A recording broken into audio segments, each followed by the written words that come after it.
pussy! Oh shit.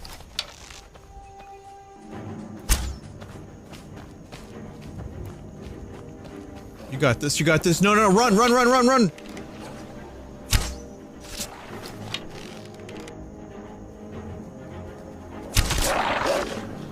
I saved you.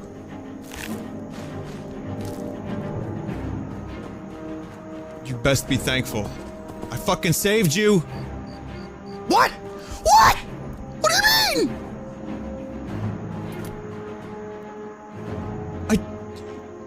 I don't understand. I don't understand.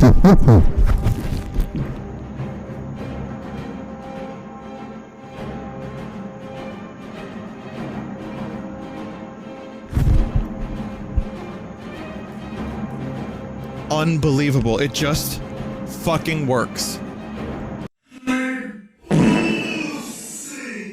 Clip! Hello. Gonna continue Link to the Past without chat. No chat. Just gonna play. Kinda was in the mood to play, but also didn't feel like streaming.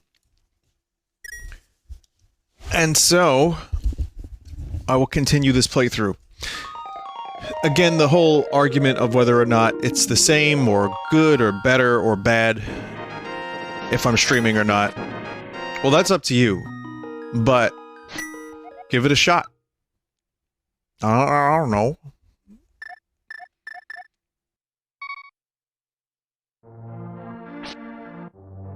Maybe you'll find that you enjoy. But what I'm gonna do now... And again, this is The Legend of Zelda Link to the Past Redux, which doesn't change a whole lot. I can do this. So that's a little different.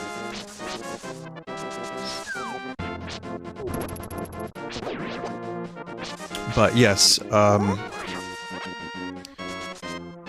playing this with this quality of life update, it's pretty good. I'd recommend it for a playthrough, if anyone here is looking to check out Link to the Past and, you know, just wants like something a little different. This is a good way to experience it. I mean, even if you play the original, you're not gonna go wrong. It's still good. It aged pretty good. There's not a whole lot that I think doesn't work about the original Link to the Past. But going into the menu to select your items can be a little bit time-consuming. So that's why I'd usually say, well, you know, something like this could work for some people better than others. This kid lives under a This kid lives under a bridge.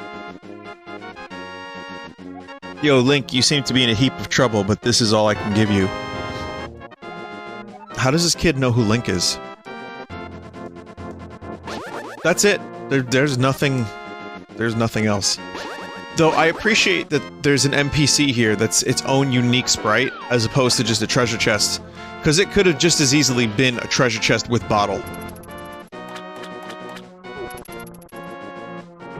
So it's nice that they went through the trouble.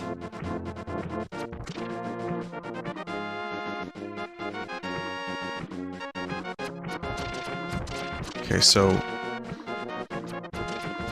one of the things that I'd like to do is go into the Dark World. Well, I guess I could, Dark World... I'm trying to think of where a close-by Dark World portal is, because I have to get to the village. Oh, Hammer. Right, Hammer right over here. Okay. So there's a couple different things I could do right now. The bird.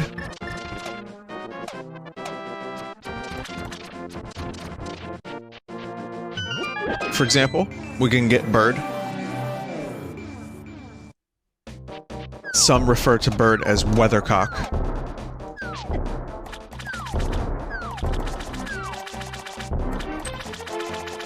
Those people are just correct.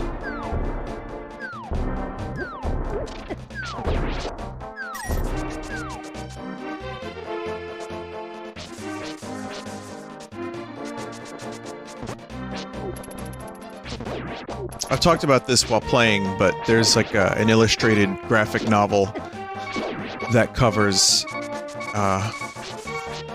Link to the Past events with like... Yeah, it's got like a nice art style. I have the book. And I remember my cousin had it, and one of my cousins, one of my many thousands of cousins had it, and I would read it. And I was like, why isn't this in the game? But it's, you know, it's like kind of an embellishment on a number of things. But it's really well done. And I'd recommend it if people haven't checked it out. I guess you just type Link to the Past graphic novel. There's like a birdman named Rome. Not King Rome. Just some dude named Rome. Similar name, but, you know, different. And, it's pretty great.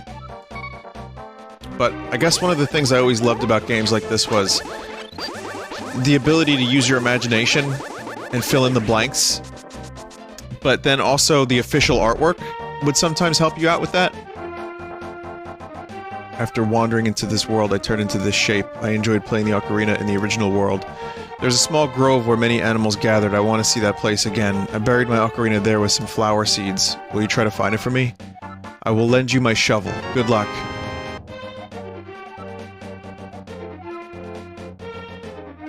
After... oh.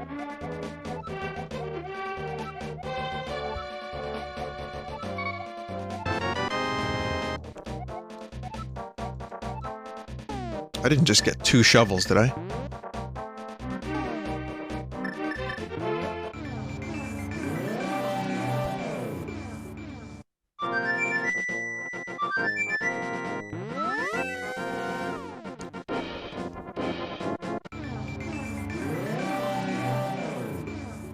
Man.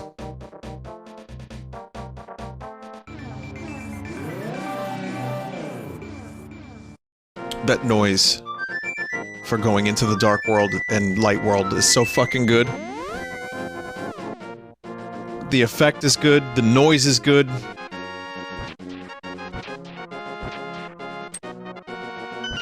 There we go. So yeah, this was originally called a flute. It's like... wait a minute. It's not a flute.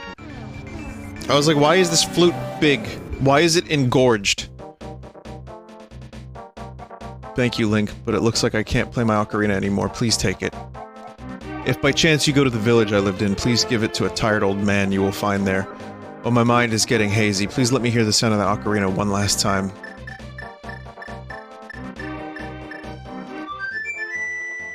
Saddest moment in all of video game.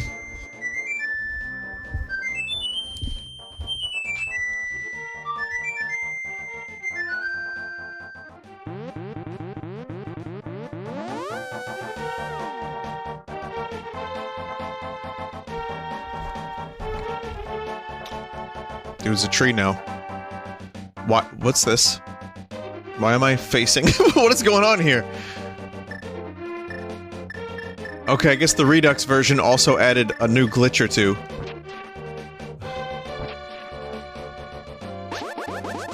Tree fella. Rip tree fella.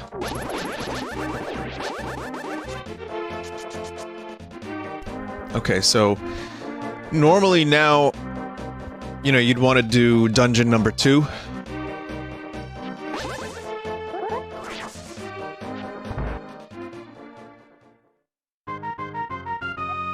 This fucking weird alien dude.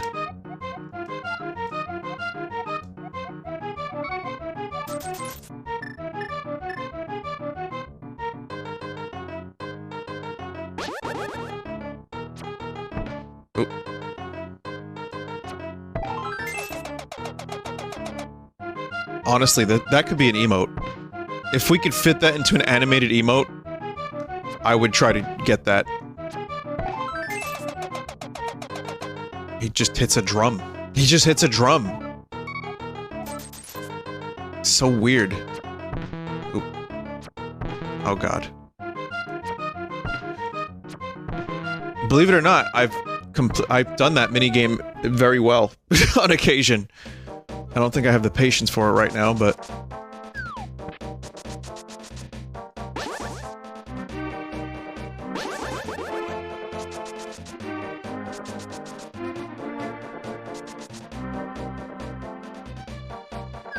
Oh, right. All these weird Dark World denizens. That was an alien, this is a nose.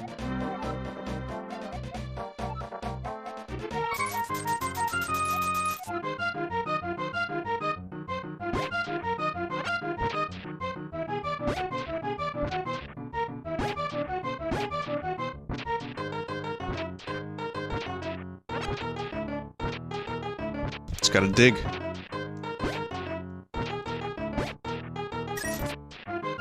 I guess it's random. I mean, there's supposed to be a heart piece here, right?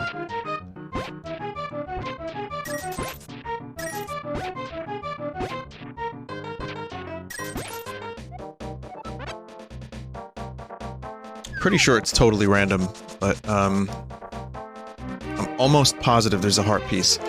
Played this game 25 million times. But details still escape.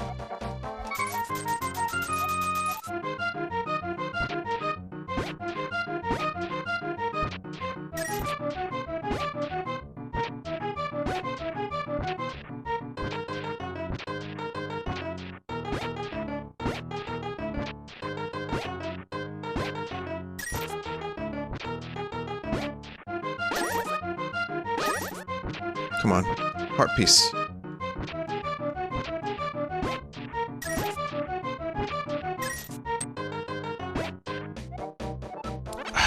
Let me double check that there's a heart piece. I'm almost positive, but I could be wrong. Link to the past digging minigame heart piece.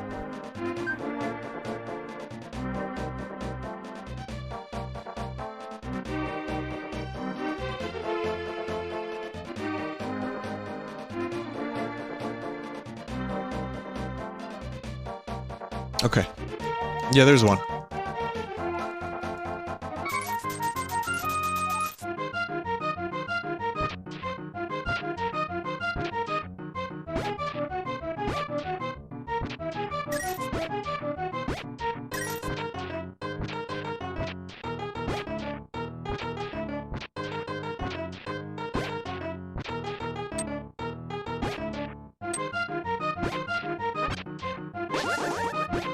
Come on.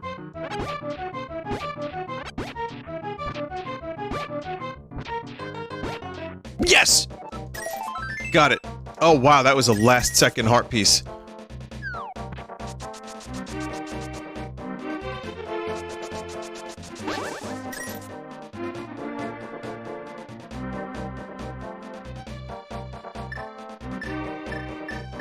Okay.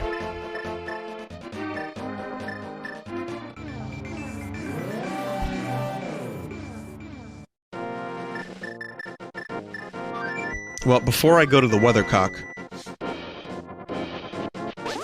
Oh wait, no, I'm gonna go to the weathercock, yes. So this kid's ocarina has some magical properties.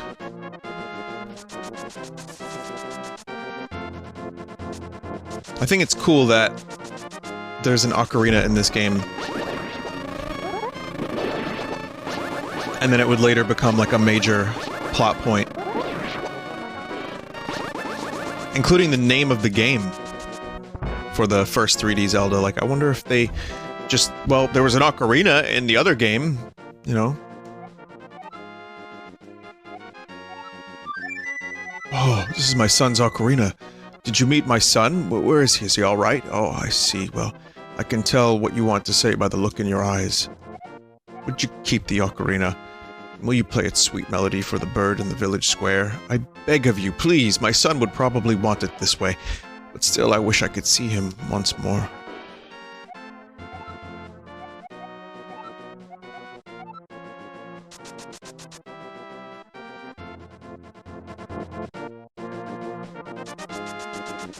This game reminds me of Growl.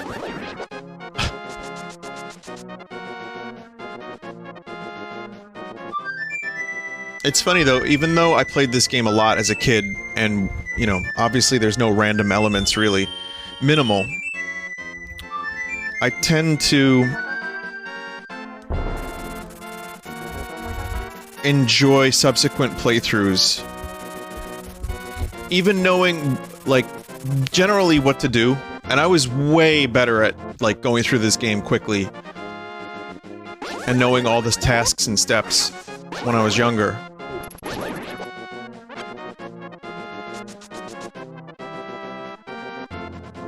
And the reason for that is I just played it all the time. And like I said, even though I kind of know what I'm doing for the most part, it doesn't really bother me. It's still fun. Apples. Always thought that was interesting. Just randomly get health from apples. Like, I get why people like to speedrun games. It just becomes kind of a comforting thing. Like, okay, do this task, how fast can I do this one?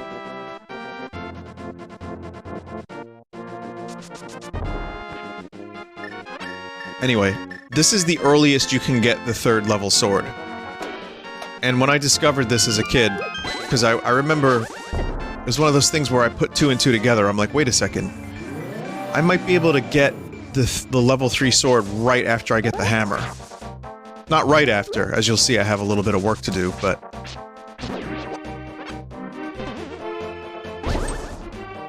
Quit bothering me and watch where you're going when you dash around. Fucking talking trees.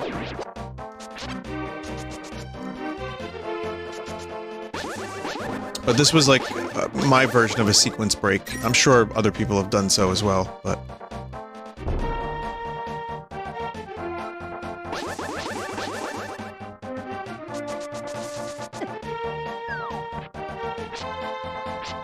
Get out of here, thief. Strange mouse creatures. Even in the Dark World, there's a picture of Mario. Hario. Ooh. This is Thieves' Village. Or Village of Thieves or something. Meanwhile, Link is the only thief here. Okay, well that mouse, blue mouse thing is a thief, but...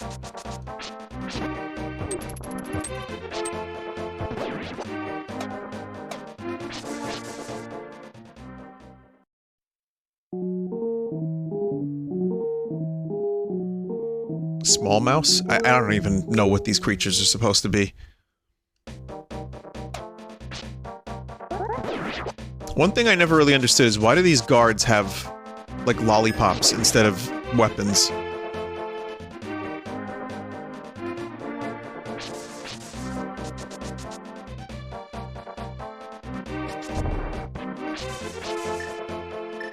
Also, bone chickens.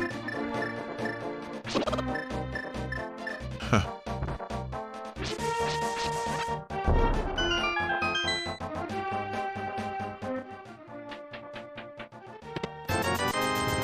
And there's just 600 rupees just sitting around.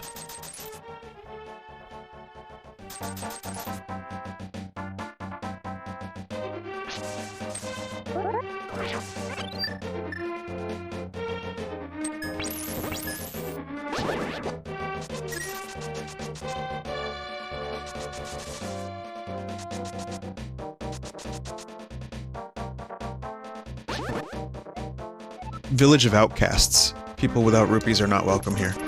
Village of Thieves. Where was I getting that from?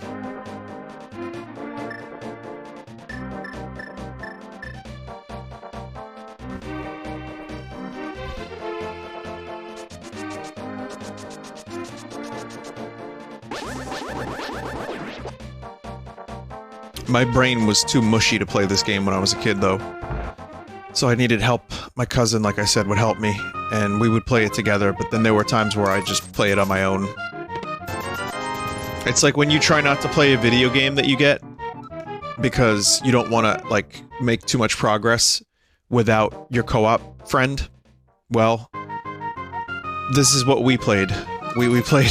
This was the co-op game that we would just switch controller, like, every now and then between us. But yeah, there was no guide, not that I had, so we had to just figure it out. There we go. Made out like a thief.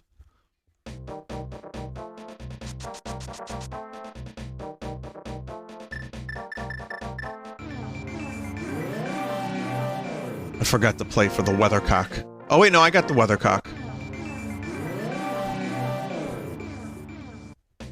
Alright, so... This is Thieves' Den. That's why I was thinking it was the Village of Thieves. I had to put that together. I had to figure that out. But yeah, this dungeon was exciting because I knew that I was gonna get the good sword. But frustrating because it kind of is a little bit of a pain in the ass of a dungeon. It's not too bad as as I'm older, but as a kid, like I said, I struggled with this game in mushy pea brain state.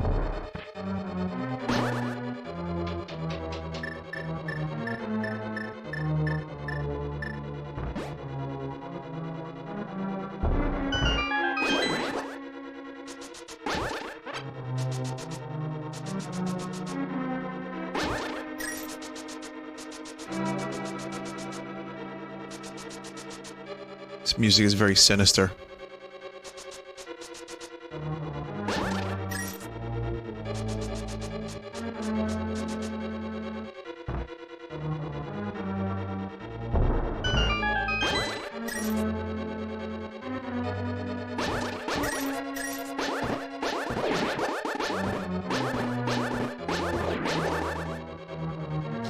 Not crazy about the sword beam in this game.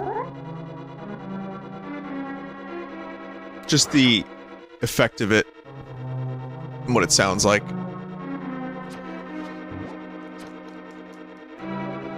I've been bunnied.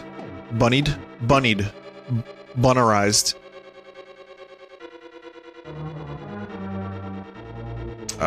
The reason I'm not really a huge fan of it is Zelda 1, you shoot sword straight ahead.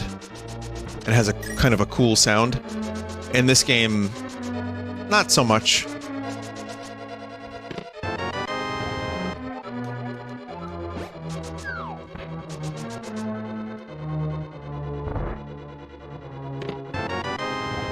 Big key already.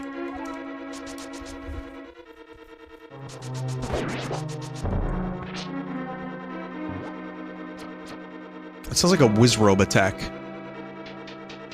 The Master Sword. When you shoot.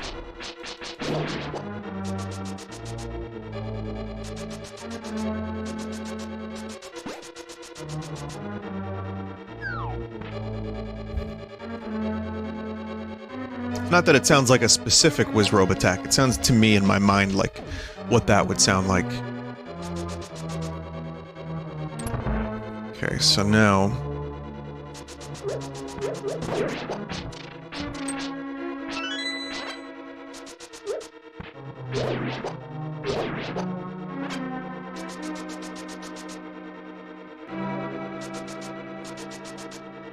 So my plan is to get the sword upgrade, then come back to the dungeon.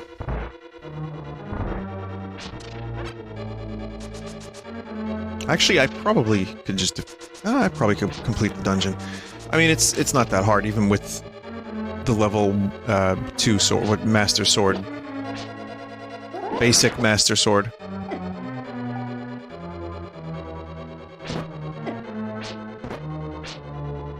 But it helps make Dungeons 2 and 3 a little bit easier, having a more powerful weapon. Some would say too easy, but that's the point of sequence breaking. And then you feel like a fucking genius, because you're like, there's no way they intended this. And then you find out years later, then, you know, that, like Metroid, Super Metroid, it's like, yeah, no, that was all... Not all of it, but a good chunk of that was baked in.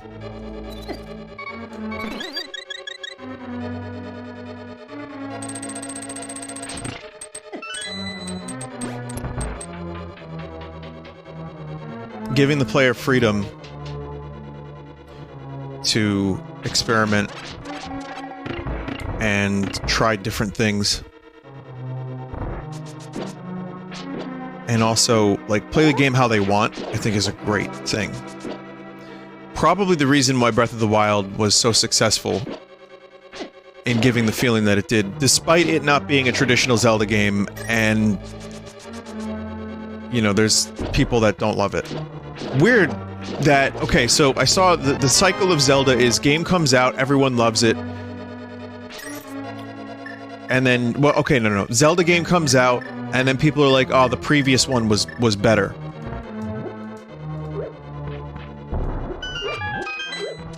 Okay, so let me try this again. I read an interesting take on the cycle of Zelda game releases. Right. Okay. So game comes out, people bitch and moan about it, and say that the previous Zelda game was better. Oh, Twilight Princess was better than this one. Wind Waker was better than that one. Majora was better than that one. With Breath of the Wild, the cycle reversed to the point where everyone loved it on release, and now people are trying real hard to justify why it was poop, even though it's not. That's the take that I read. Is there accuracy to this take? Not really. I think it's a little hyperbolic, but it's kind of... I have seen more and more people shit on Breath of the Wild. At least I think I have. Maybe I just didn't see enough of it when it came out. And I think people who are, like, really die-hard Zelda fans have their issues with the game's dungeons. And that's kind of the issue with it, right? There are really very minimal kind of dungeons. There's only 4 of them, and they're minimal, and they're not that dungeony. But I also think that that's something that can be improved on. But the sense of exploration felt much closer to Zelda 1, which had you know, do things in whatever order. And replaying Zelda 1, as I have for the, that little Game & Watch thing, was in some ways kind of a revelation for me. Not that I didn't remember, but the feeling of, like, wow, I can do Dungeon 4 out of order. I can do Dungeon 3, and then 2, and then I can do this, and, you know, that feeling is really cool. And I really feel like they captured that with Breath of the Wild. So I applaud developers allowing people to complete things. It can fuck with the balancing of a game, and that can be a problem. So, you know, you have like 100 different things you gotta check and see if it'll even work. But if it is pulled off, man, those games are so much fun. Like I said, Metroid. And Metroid Dread had a lot of things that were available to do in various weird orders. And it's much appreciated. The God of War dude doesn't like Metroid or Zelda, and was upset that Zelda won the award from a meaningless award ceremony. Something like that. And then went on to describe that there was a part in Zelda Wind Waker that he never got past that was complete shit. And then later someone called him out and said, hey, that's not actually in Wind Waker. And then he described another thing that was also not in Wind Waker. So that's been a real shit show. It's a meaningless award. Okay, fine, you don't like Nintendo games. That's cool. Not a lot of people... Well, a lot of people do, but some people don't. But this isn't an Oscar. Fuck the Oscars. This is not an Emmy. I mean, Metroid Dread has an Emmy.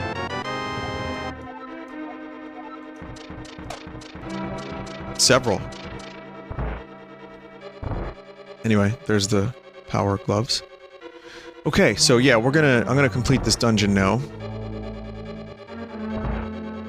So anyway, you have to rescue, very much like in Hyrule Castle, you have to rescue this maiden here. Which is a little weird, because we're in the Dark World. Why would... Well... The world may never know.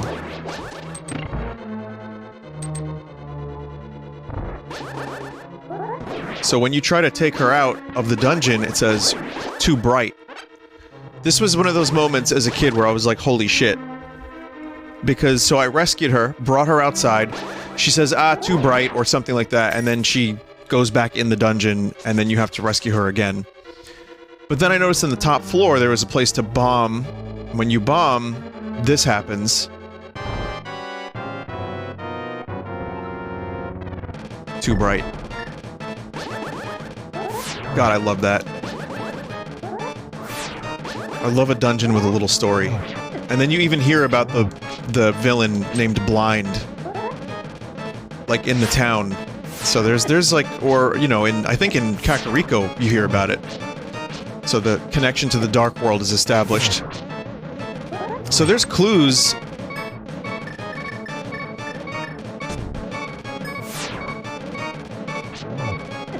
Ouch.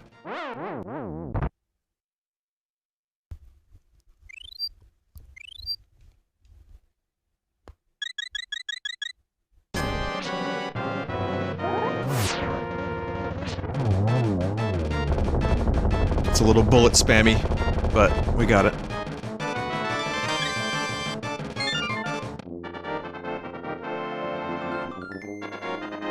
So there's not really a lot of out-of-order stuff in Link to the Past, but this is a pretty notable example.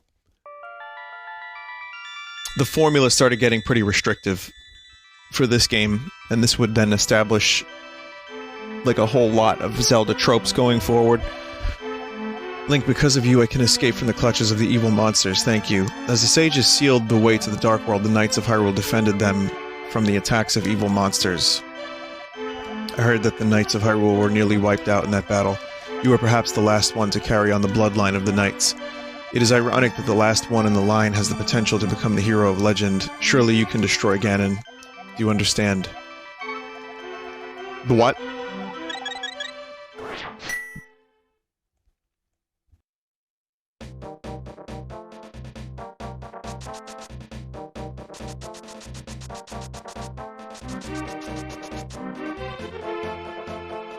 Okay, so then you want to rescue this frog. Ribbit, Ribbit, your body did not change. You are not just an ordinary guy, are you? I used to live in Kakariko Town. I wonder what my partner's doing there without me. Ribbit, I have a request of you. Please take me to my partner, please. Ribbit. Is it crying? I think it might be crying. I never noticed that before. I see like little blue lines. There's like blue dots. The poor frog.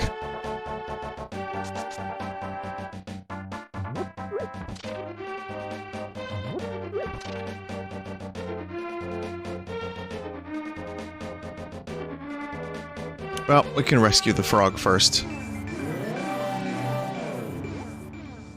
It's a gnome.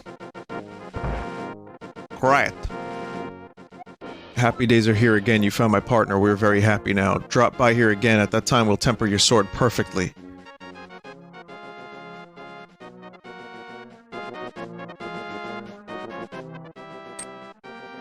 Hey, you. Welcome. Ask us to do anything. Can you make me a cake? No, just temper sword, I guess. Give you a big discount, 10 rupees. Alright, we'll have to keep your sword for a while. Animation, but no sword.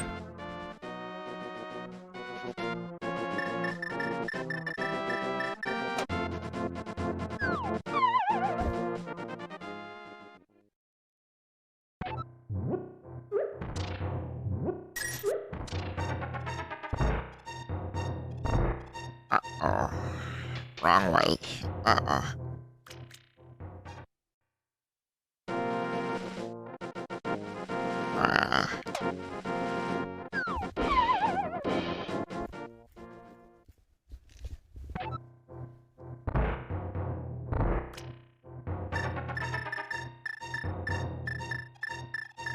Again, just seeing this, and you're like, wait, what?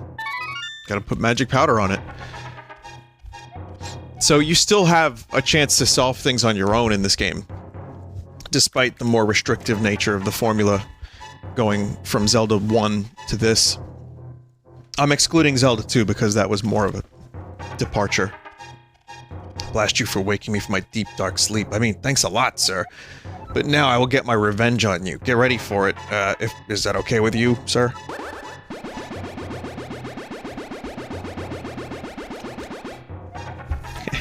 I laugh at your misfortune. Now your magic power will drop by 1/2. Congratulations. Now do your best, even though I'm sure it won't be enough. Have a nice day. That confused me as a child when my reading comprehension was not good.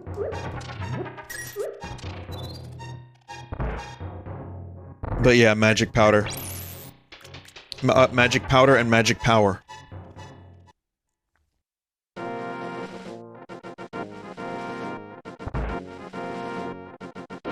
Can use more. We're not done yet. Come back after a while.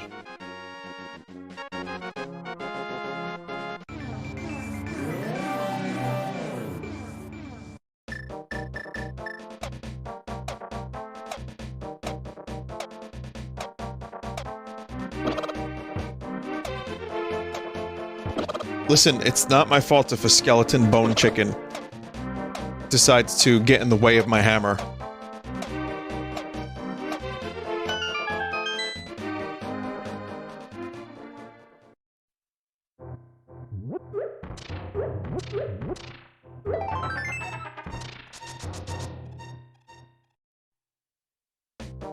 Another cool secret. Again, I can't really overestimate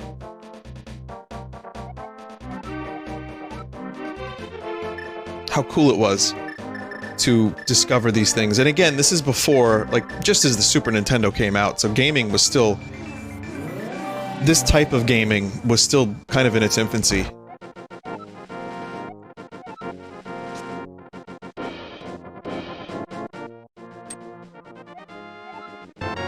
There it is. Red sword. You're sort of stronger, you can feel the sheer power flowing through your body.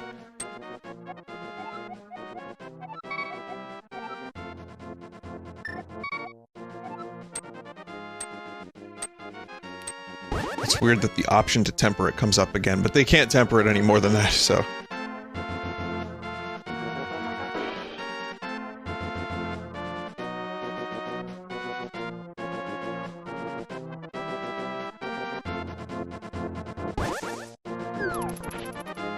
But yeah, the sense of discovery when you, like, figure out how to do something.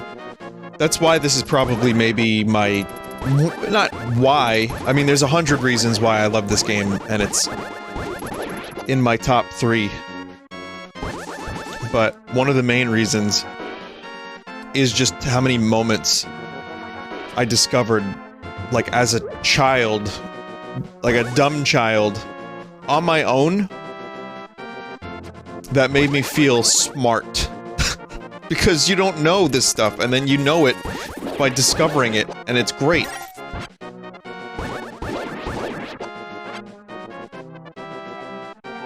I heard that you know I used to be a thief, right? I'll open a chest for you. Will you keep it a secret from everyone else? Will you please promise? 4th bottle. Remember, you promised.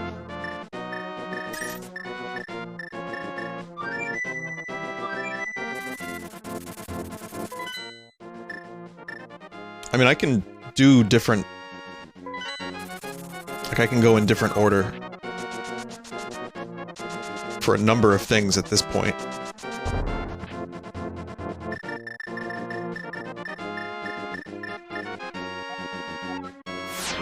But the hook shot is pretty fucking necessary. Getting the final sword upgrade, I think, requires that you have... I'm not sure 100%. Either you have to get 6 crystals, or you just have to beat dungeon number 6. I kind of forgot.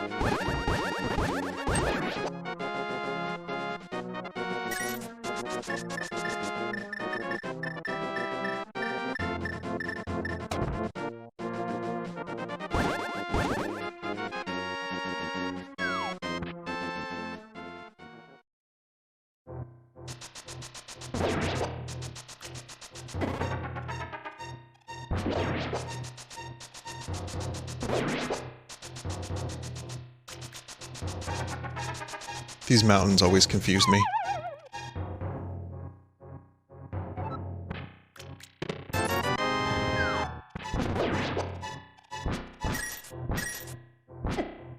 I like that they went out of their way to make a new sound effect for the third sword.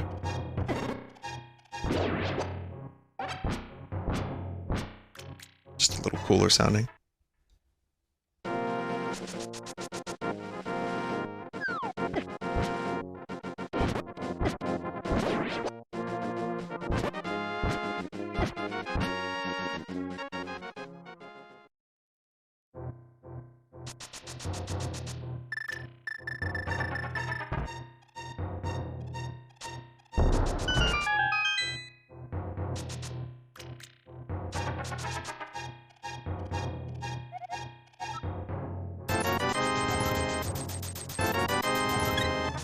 Why not?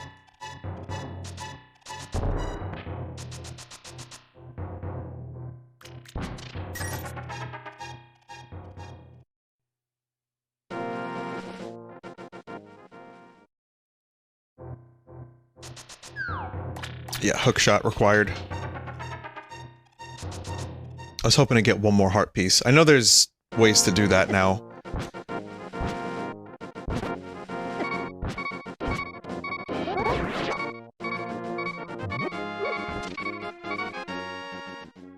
Just don't remember where.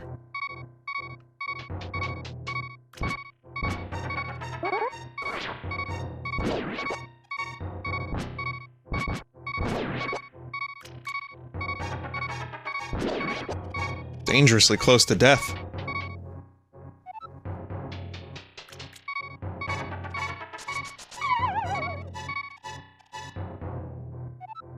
Oh, thank God.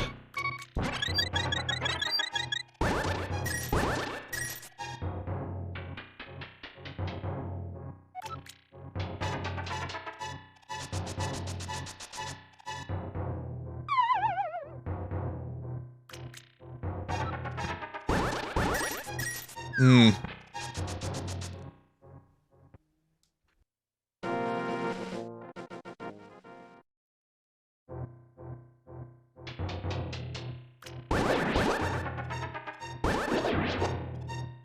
Well, there's two optional items.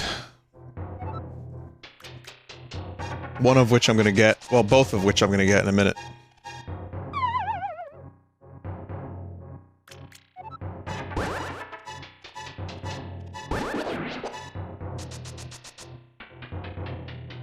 Just keep forgetting exactly where I have to fall.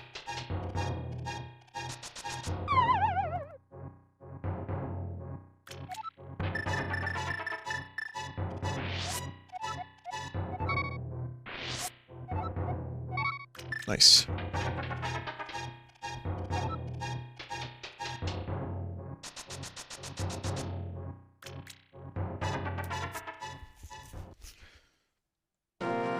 Ah, man.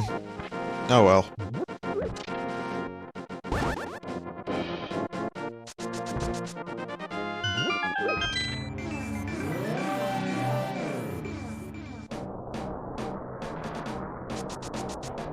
This music is pretty great, too. I would say a little underappreciated. Dark World music is celebrated. Not as much this.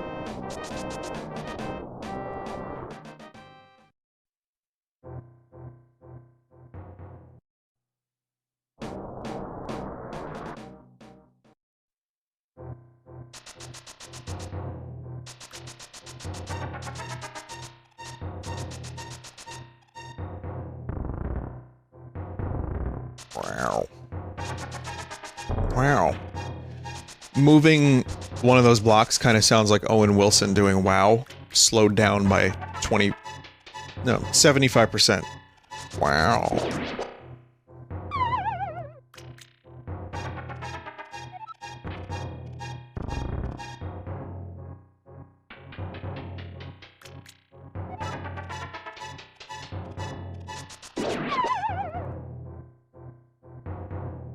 Wow.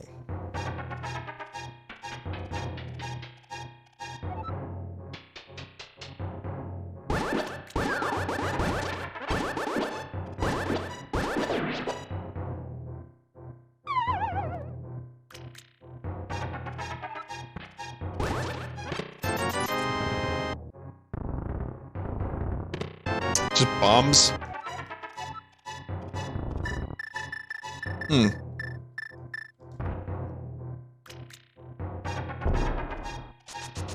Oh, I don't know where that last heart piece I need. Not last one, but... fourth one. Somewhere.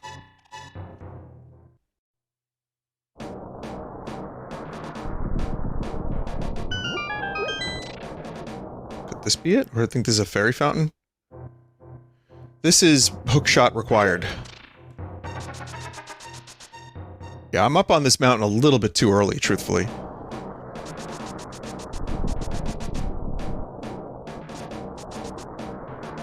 Time to do Turtle Rock.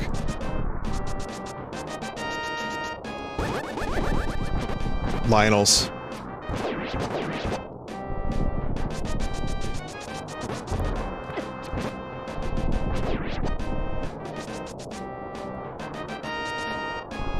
Pig Tower. Pike.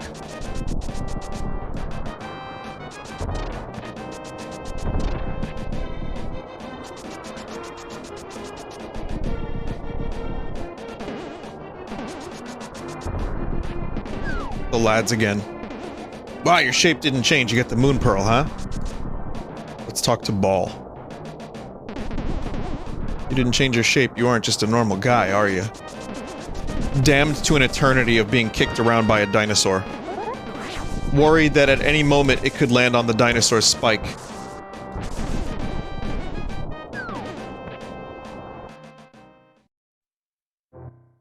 Yeah, that's where... you know what?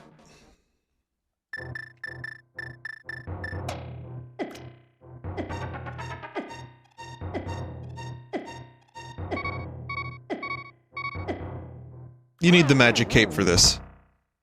Well, I say need.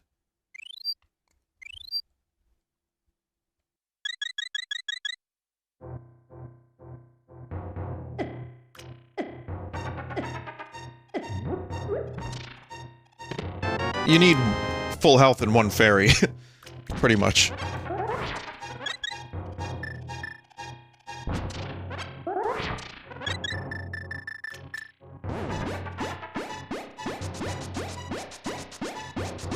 There was an optional patch of this Redux version where you could change direction of your Pegasus boot sprint. Like while you're moving, which you can't do normally, and I didn't use that. I patched that out because that's apparently too broken.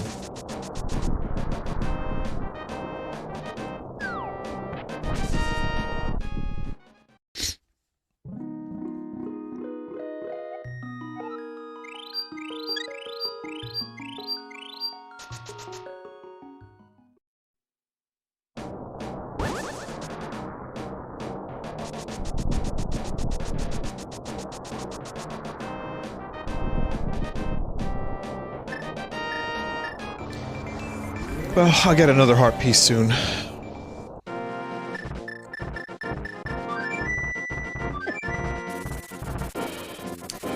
Oh, this bird kind of looks like a duck.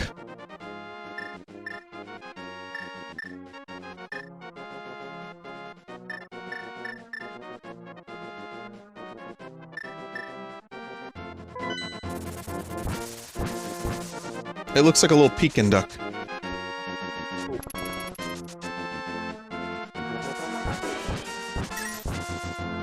And it's strong enough to...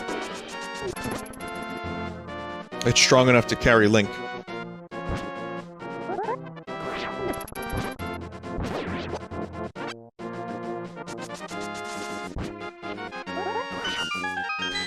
Does anyone have a similar problem with their, Alexa? Where she will loudly say, "Sorry, something went wrong. Try again in a few minutes." I've tried lowering the notification volume. I've tried unplugging and replugging. I've tried a couple different things. And this fucking thing will wake me up in the middle of the night. It's loud. And I've Googled this problem, and I have had no solutions. If anyone has any idea what the hell's happening, or how I can stop this, please please send me a message, and I'm not gonna bother with the Chris Houlihan room.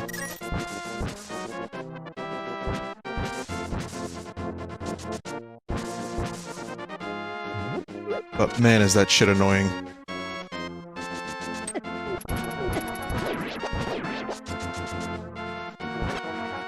It just happened now, that's why I am bringing it up.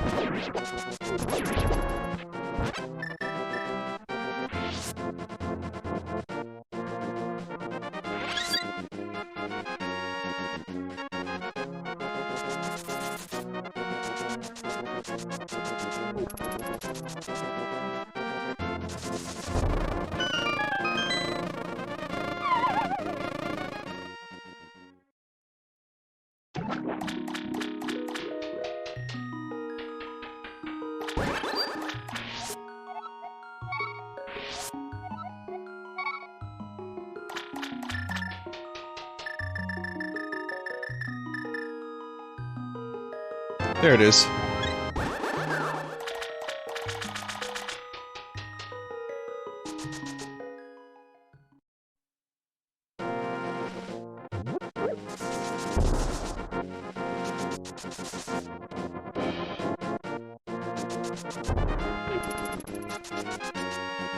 See, now I'm wondering if the volume reset, the notification volume.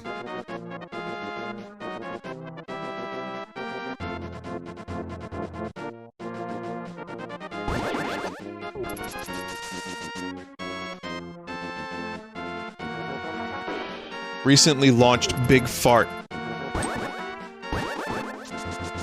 Popular skill, ask Pikachu anything you want. Oh.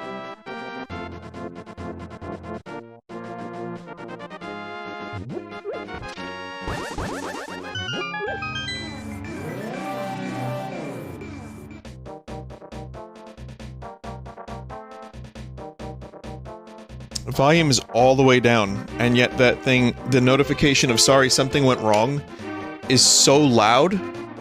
I wouldn't mind if it was, like, kinda low, but it's so loud, it actually has the potential to wake me up. Some may say, well, why even bother? I use it for, like, lights and stuff. It's convenient. If I had to live without Alexa, I don't know what I would do. Oh wait, I know, I would be fine.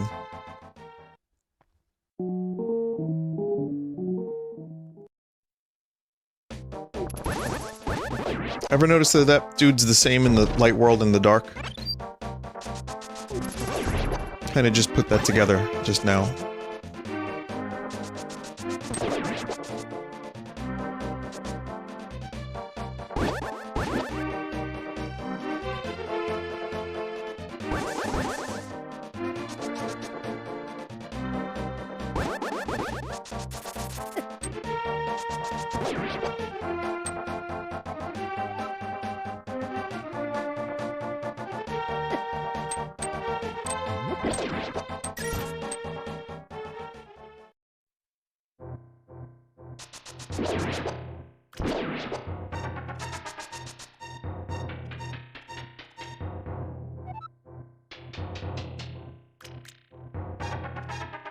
Okay. Need hook shot.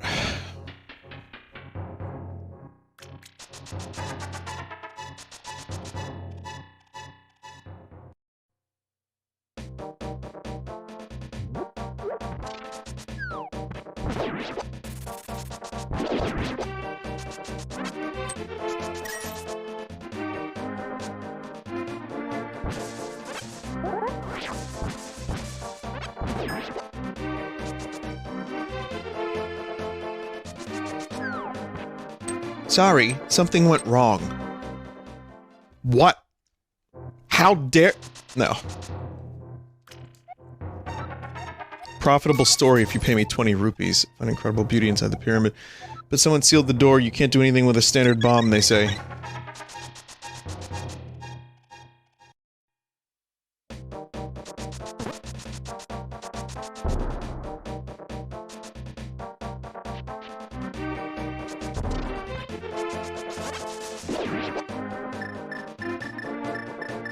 This Light World, Dark World mechanic is so good that Nintendo would go on to reproduce it like 7 times. In other series, and even in Zelda, a couple more times.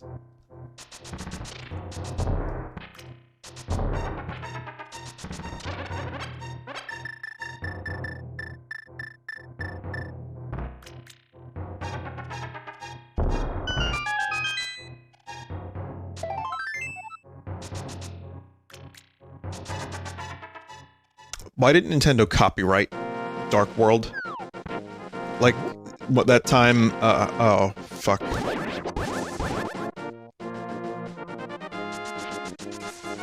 Like that time, loading screen minigames were copyrighted? Or Stranding games, or whatever the fuck?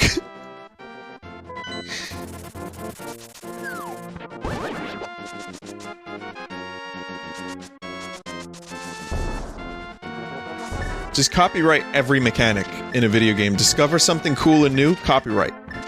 That's what the copyright system is for. That and Mickey Mouse. Let's extend every couple years so that way Mickey Mouse can never be public domain. Never. Even though Winnie the Pooh apparently, or some property, some long-time property is going public domain, or has already recently. Something like that. I don't know what I'm talking about, but yes. Just get everything needs to be copyrighted so that way nothing can be shared. There can be no such memes. Take some rupees. Don't tell anyone I gave them to you. Can't really use them. I mean, thanks.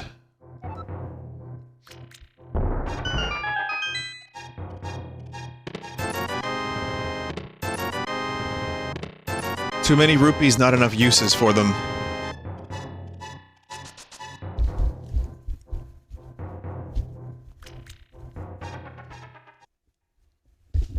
Anytime the word Dark World is mentioned or used in a video game, Nintendo is owed $10,000. That would be a cool future.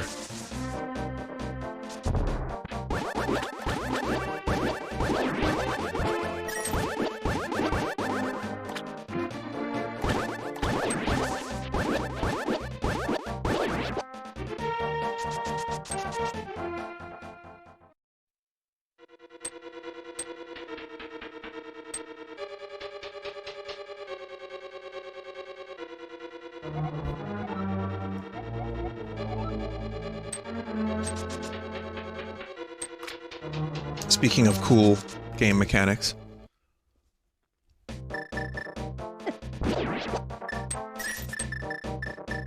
And just the connection between the light world and the dark world. It's very good. Though I would say the time travel of Ocarina of Time from, you know, 7 years prior to 7 years later, I'd say it was utilized pretty well. Maybe not to the fullest extent it could have, but for the first N64 Zelda game and for one of the first 3D action-adventure exploration games like that, of that scale at that time, I think it still holds up nicely and still has a lot of really cool ideas and well-executed ones at that.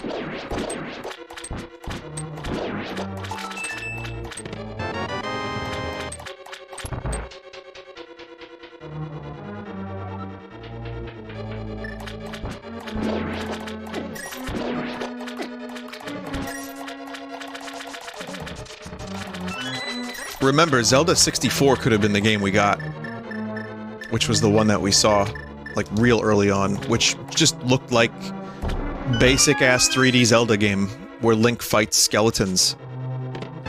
It could have been just that, like, go through the 8 dungeons as 3D Link, fight skeletons, get the Triforce, and then save Hyrule. But Ocarina went hard. Ocarina did some new shit for the series, and, you know, for gaming to a large degree. And they were like, no, let's try a time travel mechanic, but also incorporate it into the, like, story of Link, and have it mirror the player, and it, you know, it was great.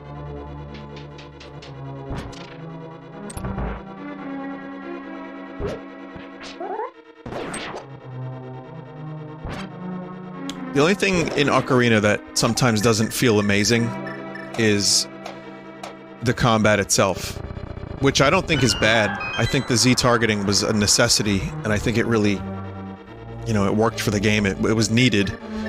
And the combat itself, you know, I don't 100% agree, because there have been people that said that the combat is just boring. I don't think it's boring. I think it's actually sometimes exciting. It's just when you have multiple enemies that have shields, it can get a little annoying. It's not as good as, like, a Dark Soul, or, a Devil May Cry or something like that, but it's still pretty good. And for its time, it was better than pretty good.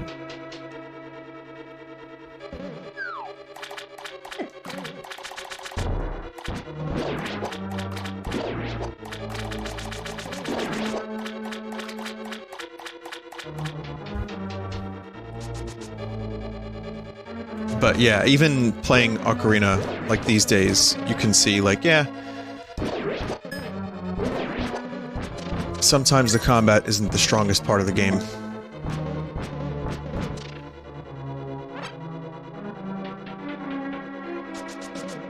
But we also, like I said, we have the advantage of hindsight, and how games have taken that concept and done it better since then. That's why I like Zelda 2. I've said it before, but the combat's a lot of fun in Zelda 2.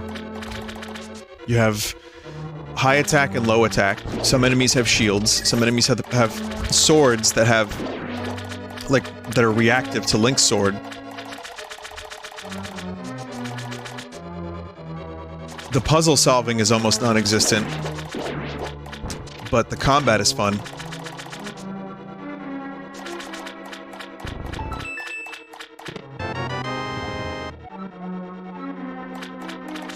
This game, I think, was also the right move for the Zelda series in regards to, like, swordplay, which... it's nothing, like, crazy, it's just sword, but it feels good, the physics of it are good. What I like about it most is, compared to Zelda 1, you have a range of attack. I mean, even compared to Link's Awakening had it on a 90-degree angle, but you get a full, like, kind of sword swipe in this one. That Crusader of Senti game for Genesis, it's like a Zelda-like. I've been meaning to play that game, and one day I very well may.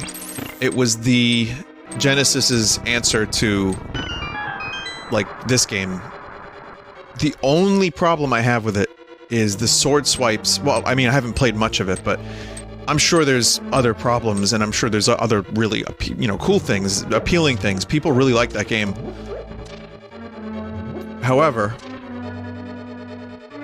the sword is kind of sluggish.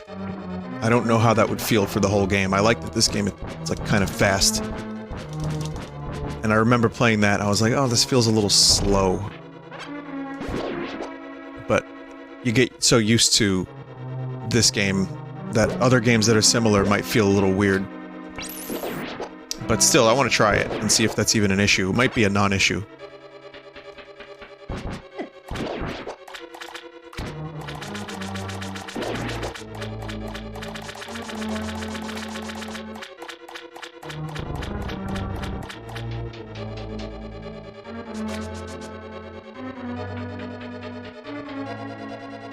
There's a trope that any water palace, water dungeon in a Zelda game sucks.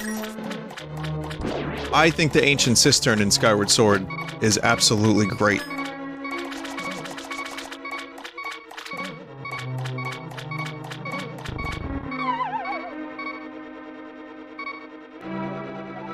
But the water temple in Ocarina is definitely a pain in the ass.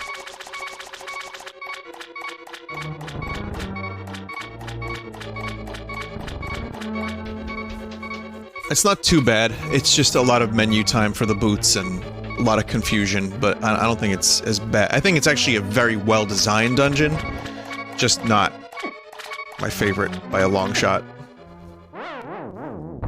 I think Majora's Mask's water dungeon is even worse than the one in Ocarina.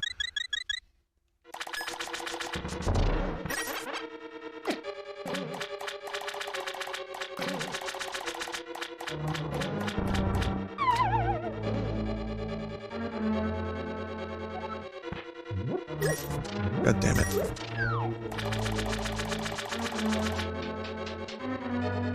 Twilight Princess, I don't remember.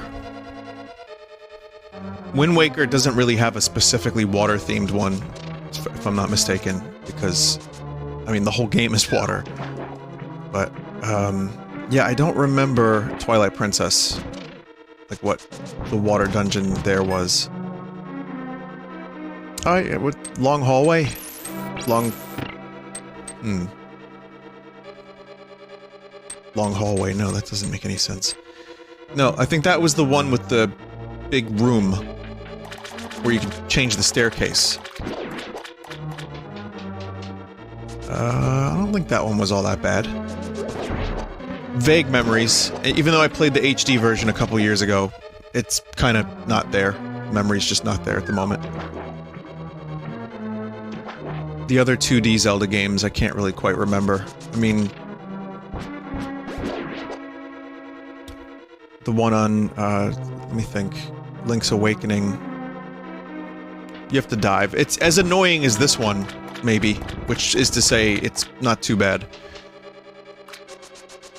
And I remember vaguely the Oracle ones, even though I just played those. Cool memory. Too many dungeons to keep track of. Imagine if I did a top 10 list. Top 10 water dungeons on Zelda. Number 1! And I just, that one where you, go underwater with the flippers in the Oracle games, that one, I think was okay. Number 2!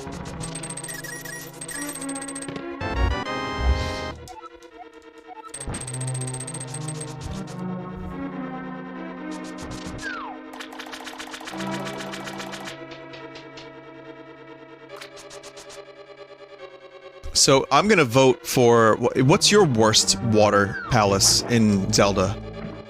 But my vote, I think, might be the Ocarina... sorry, the Majora's Mask one. I think it might even be a little bit more annoying than the Ocarina one. Especially in the 3DS version, they fixed it a little bit. Not fixed, but made it a little bit more... A, you can keep the boots, like, to equip them whenever you need to.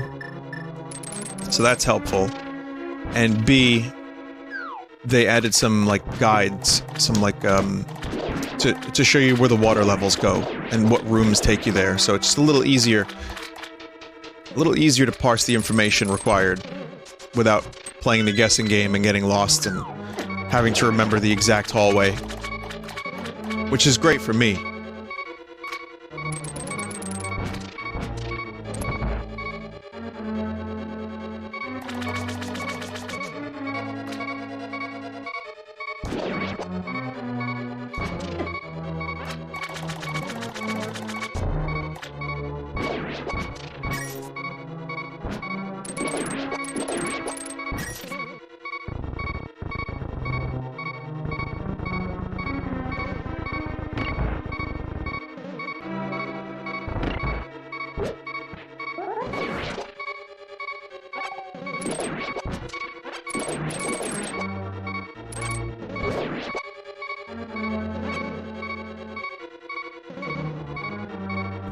Some good faces.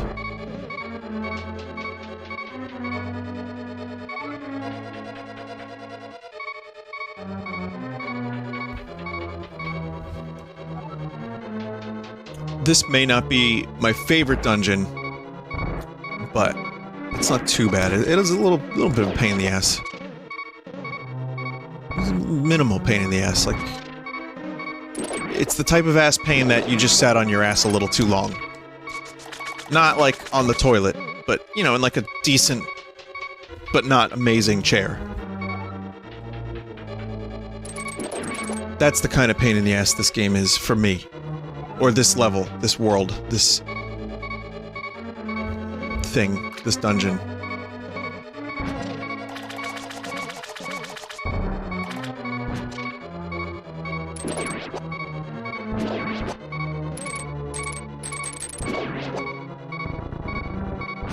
I forget if this opens the other one too.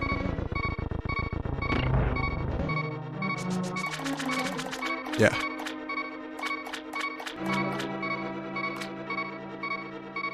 Beep. Beep. Beep. Beep. Beep. Beep. Beep. Bieber. Beep. How is it that a name could match a person so well?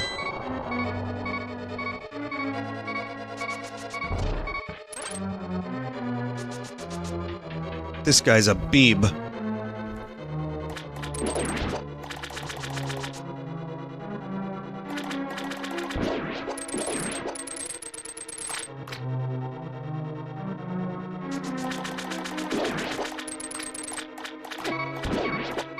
We just got rid of the beeping. Fucking tadpoles.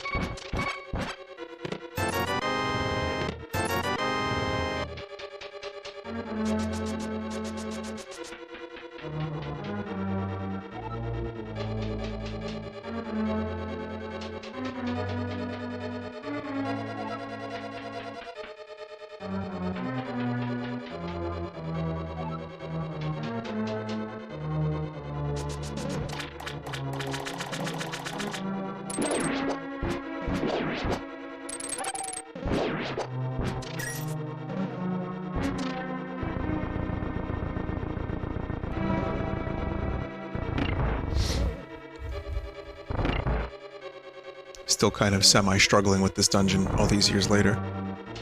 Semi-struggling. I got this. It's under control.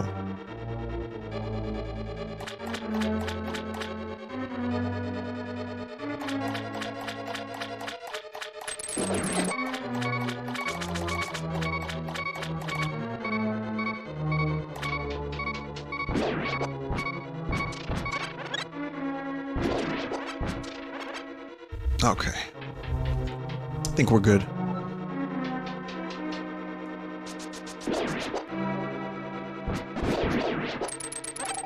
There's no heart pieces in this dungeon or anything like that, right? No. I don't think there are very many heart pieces in any dungeon, if at all. Just outside the second one. But, like, if I miss a couple rooms in a dungeon, I'm not gonna be gutted.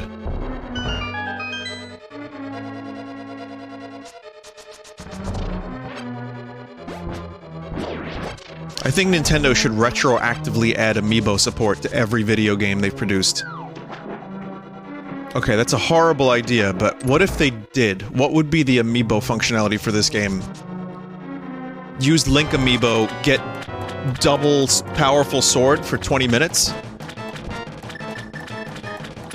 Crenando amiibo makes game harder. Enemies hit twice as hard. Zelda amiibo plays the lullaby, and then you get a fairy. Tingle amiibo takes 20 of your rupees. Use it again, takes 50. Use it again, takes 200. Use it another time, will take all of your rupees and then give you a little Tingle statue for your home.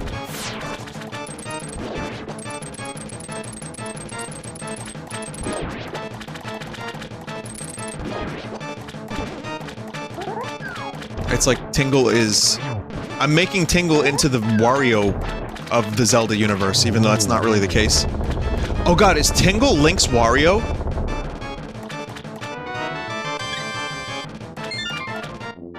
I don't know how to feel about that.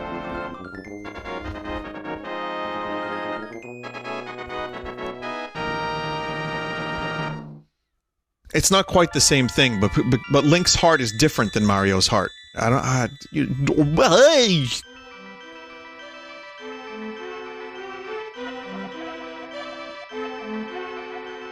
Link, because of you, I can escape the clutches of the evil monsters. Triforce will grant the wishes of whoever touches it. as long as that person lives. That's why it was hidden in the sacred realm. Only a select few know of its location. I don't know why I'm reading it like this either. I really don't. I don't know. I don't know.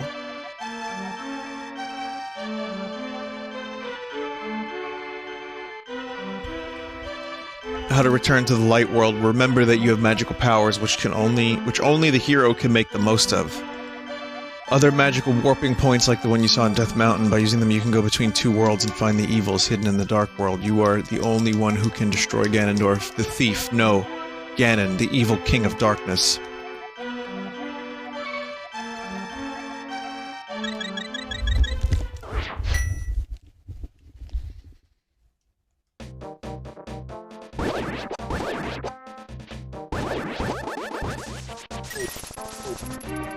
Oh.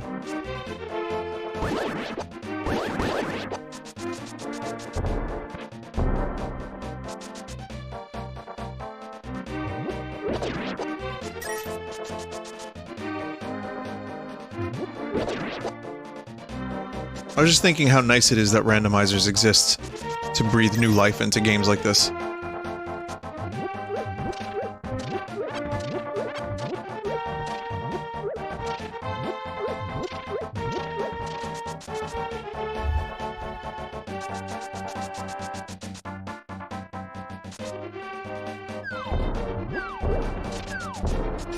But not just randomizers, but randomizers with lots of extra settings. One of these trees is friendly.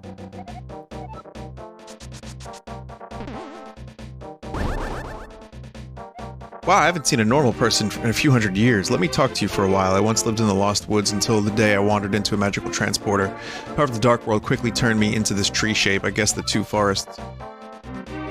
hang on. Are connected with each other. You know, a few hundred years. Ganon has not had the Triforce for a few hundred years, has he?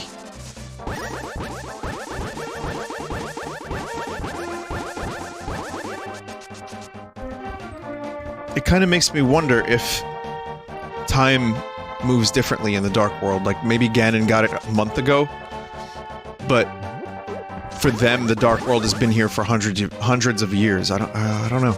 I could be laurally confused.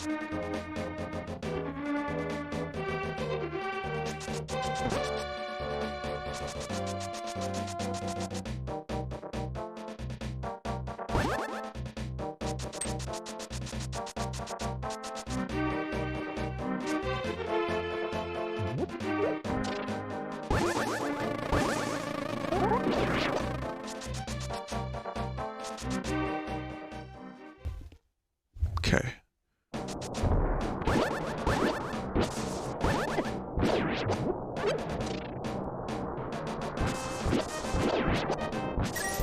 Probably also do Dungeon 5 earlier to get the better tunic to take less damage.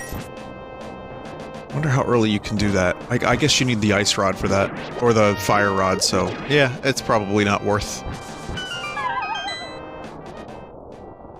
going too far out of your way for that one. Yeah, this is Dungeon 3. I mean, I know there are people who are watching this that have never played Zelda or Link to the Past before, but this dungeon's weird because it has a number of entrances. The Lost Woods in the Dark World are basically all one interconnected portion of this dungeon.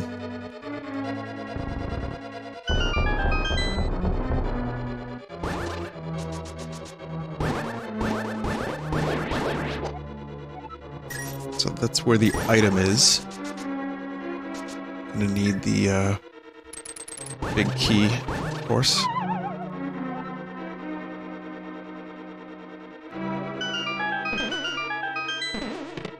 This is a cool dungeon.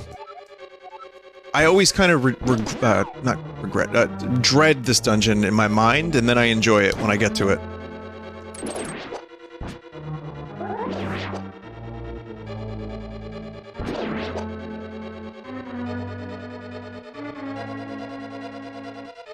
Just a little confusing.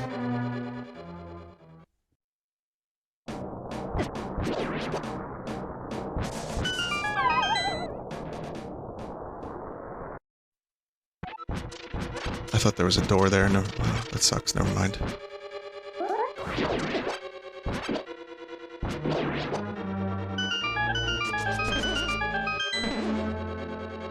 Okay, so I need 2 keys.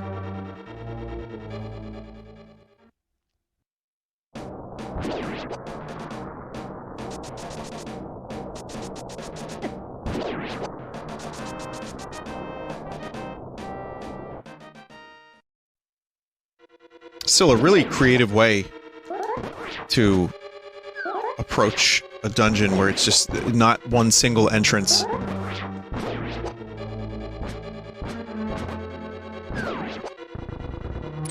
Like, playing this game in, like, as close to vanilla as possible all these years later is making me appreciate its game design and how varied it is.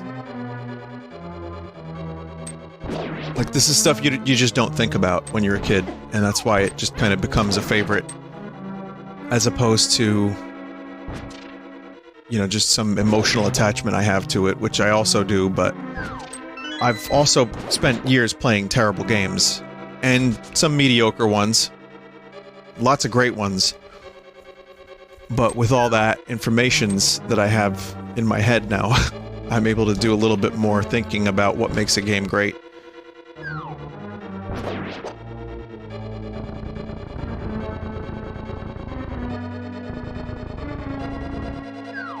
Hey everybody, it's me, Rick Beato, on today's What Makes This Game Great, Link to the Past.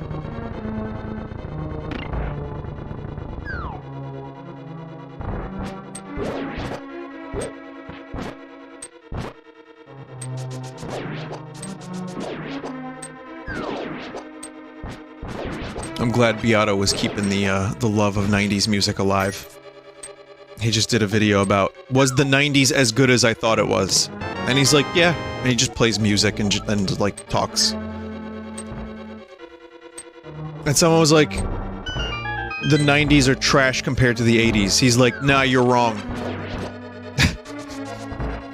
I mean, it wasn't quite as clear-cut as that, because he loves the 80s music as well. But the fact that he got to interview Sting, and he's a big, like, 80s, there's a ton of 80s bands that dude likes.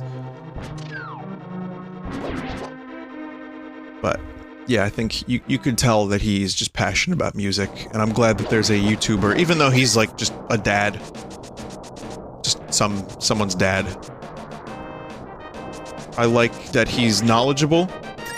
He has a lot of good topics. He listens to a lot of today's music, and will critique it a bit, but also be fair and talk about what he likes. And yet, I think it's good to have people that are getting others into,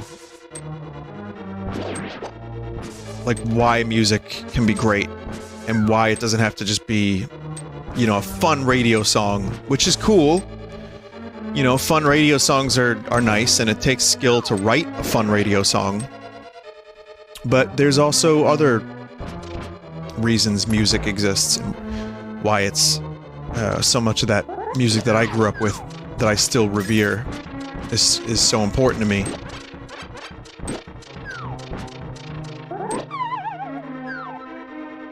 Wait, is this room pointless?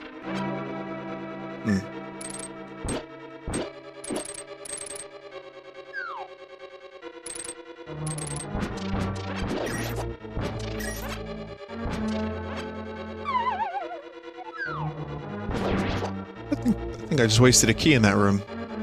Huh.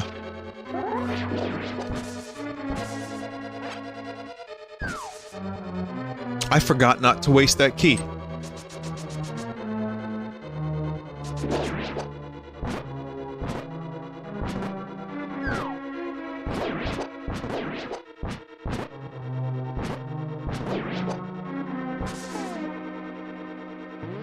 Oh, I do have the big key, I just realized.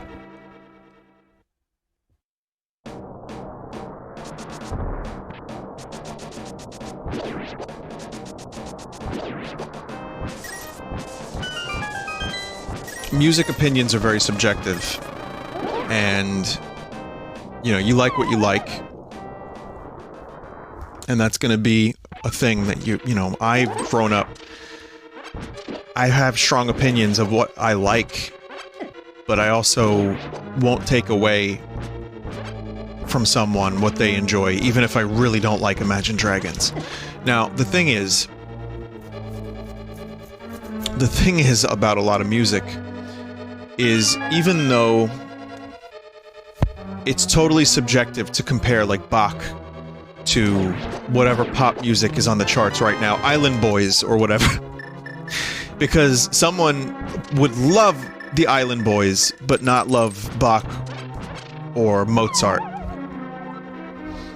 And you can't take that away from them. You can't force them to recognize something from, like, Led Zeppelin and say, hey, this is much more meaningful to me than Island Boys is to you. That's not how that works. The answer is no.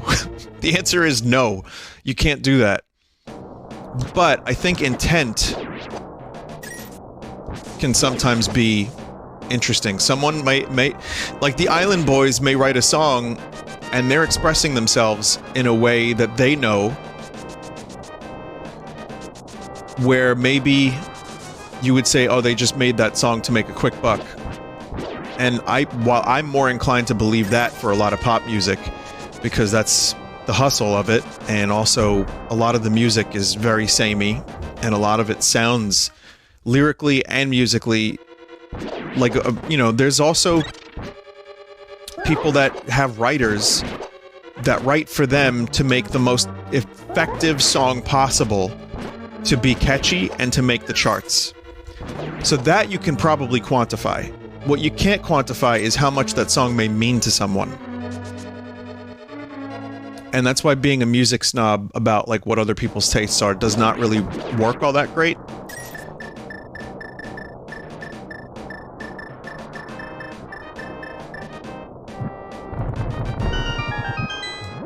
But I will say that I respect artists that write their own music and try to do something interesting with music that we haven't heard 150 times.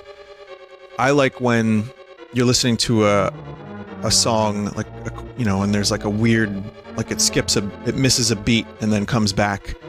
Or like when there's an interesting chord structure, or like an interesting rhythm, something weird with the melody that I haven't heard before. Or even if I've heard it, maybe all of that together with some catchiness, and you have a song that maybe you can listen to and really enjoy, and you don't have to, like, you know, study it like you're a fucking architect studying building, like, plans, because that might not be a whole lot of fun. But also something that you can listen to, but also maybe get a little something out of and be like, oh, that's interesting, lyrically or musically. I haven't heard that before. You know, I'm always searching for some interesting melodies. I don't think I found one yet, but maybe one day. And that's the fun part of music for me, for writing it. But I like artists that write their own music and try something a little different. I respect Lady Gaga, even if I don't listen to her music. I think she has some amazing, amazing chops as a singer and as a pianist, and also as a writer. And that's something that I wish there was more of at the moment. Even if it's not rock, I don't mind. But I just, you know, I like when people when people have music in their life for the same reason I do, and when, you know, things are a little fucked up, and you can always turn to your instrument. That's the type of music I tend to enjoy. I can kind of almost sense it from how it sounds sometimes. This is a long rant, and it may make very little sense to some, but I don't know, just stream of consciousness. This is where the conversation with myself has gone.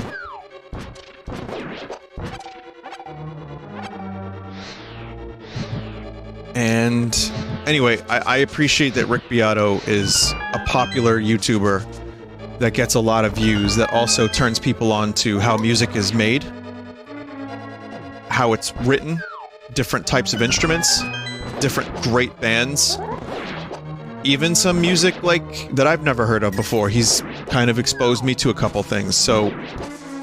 It's nice that that exists, where radio does not really exist, and if it does, it kind of just plays the most homogenized versions of whatever has a proven track record of being popular, and therefore will attract many streams, downloads.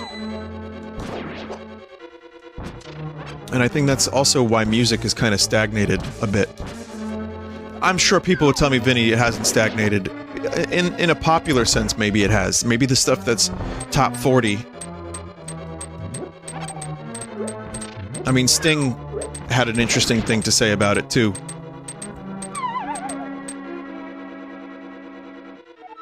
How minimal music is at the moment, in a pop sense. And it is. It's can be very minimal. It can be very... Let's stick with these 3 chords. Repeat.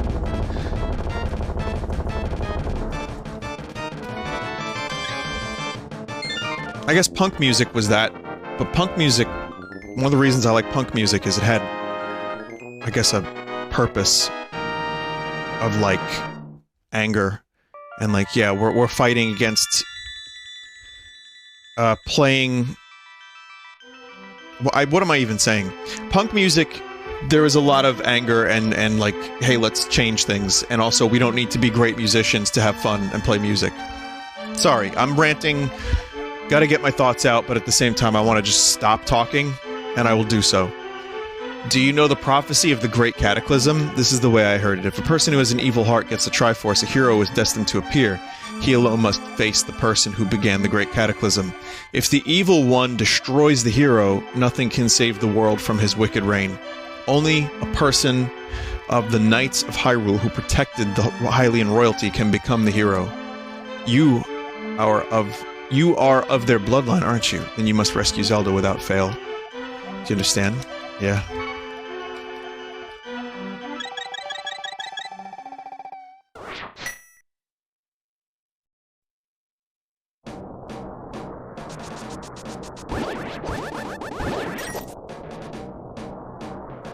Okay. Anyway, thank you for coming to my music talk.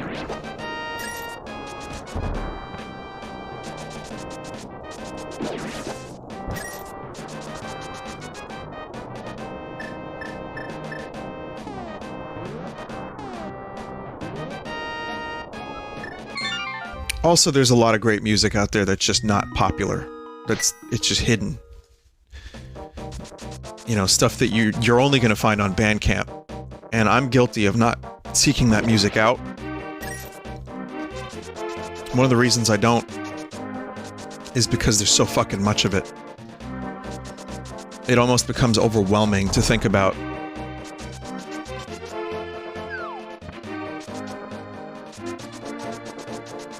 I've always heard great music, like in games or, you know, in a movie, and I'm like, what the hell is that?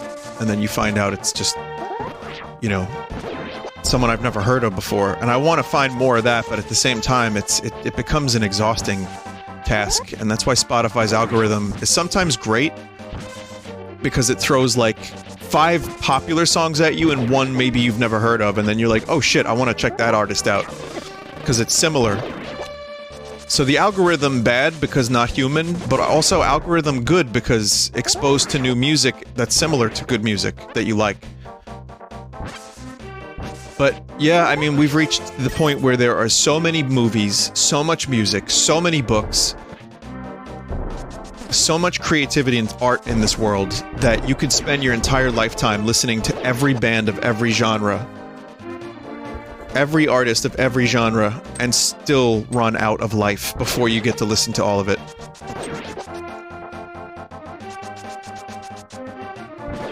That's why I'm grateful people like my music, or at least seek it out, like, and give it a chance, because, you know, you could be listening to anything, and then you find this who does the spin in Mario voice, the streamer, this YouTuber, whatever you want to call me at this point. You're like, oh, I'll check it out. Why not? But, you know, there's artists that are way better than me that do not have the audience at all and have spent years and years perfecting their craft, who don't get that level of attention and won't. Oh wait, I was here already, right? Yeah.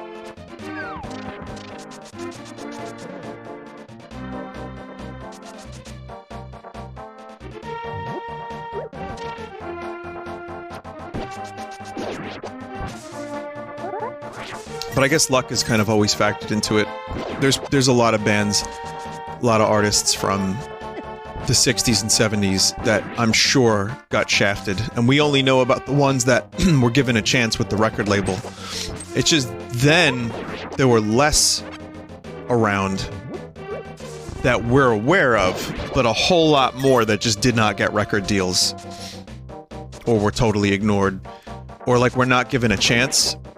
Because it could go either way. I mean, on some level, a record label has an obligation to make money, of course.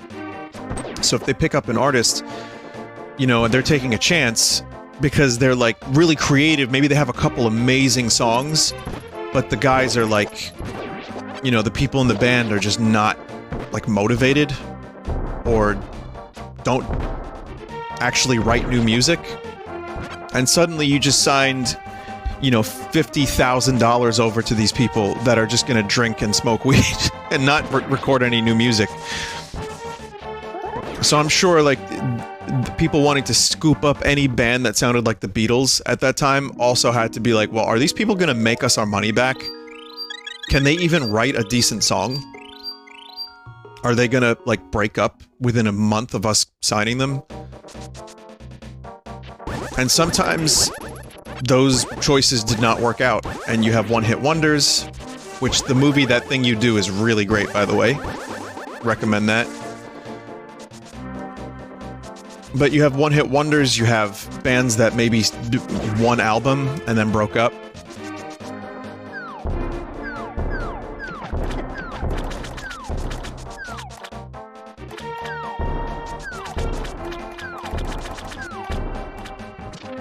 Anyway.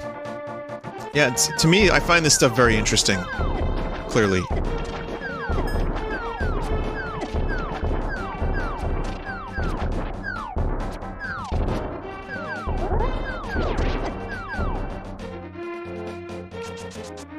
As much as things have changed in the world of, like, music, and people are like, oh, it sucks to be an artist now, I'm actually kind of grateful that I don't have to leave my house or do a tour to be discovered. Like, I'm pretty fucking happy I can just go to a recording studio.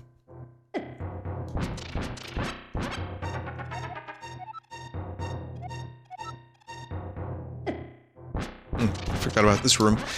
I'm happy that I can go to a recording studio, make some music, release an album on a yearly schedule almost, every year and a half, whatever, and not have to tour, and not have to worry about if a record label wants a deadline, or if they want me to do something different. It's kind of great. Like, sure, I'm not a rock star, I'm not famous, but I kind of don't want to be after, you know, internet famous, because it's not really healthy for one's psyche / ego. It can be healthy for one's wallet, but it doesn't always work with personalities that have some issues going in. So on some level, maybe that's not a thing for everyone. And maybe I don't necessarily need that. Maybe I'm just happy that I have the audience I have. And I guess, you know, I guess that's okay. It's kind of nice to have. So there's a lot of good stuff about being current year with streaming platforms and shit.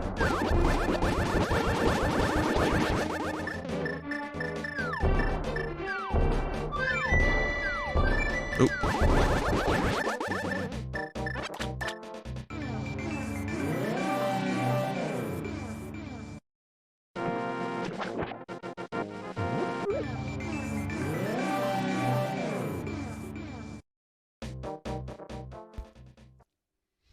So this dungeon has had a change, as it is now... There's one room that was a huge pain in the ass. This was always one of my least favorites. I got so confused as a kid. I barely understood what I was supposed to do. A good chunk of the time, I would get lost. That one room was super confusing. Again, mushy pea brain. Hasn't changed much. These look like mushy peas. Anyway, the GBA version just fixed that room a little bit and made the backtracking a little less annoying. And I think that's a great change. Also, wanna see something cool?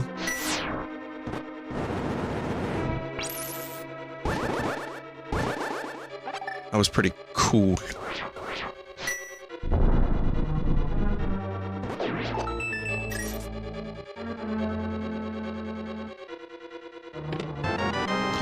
You notice when I'm not live,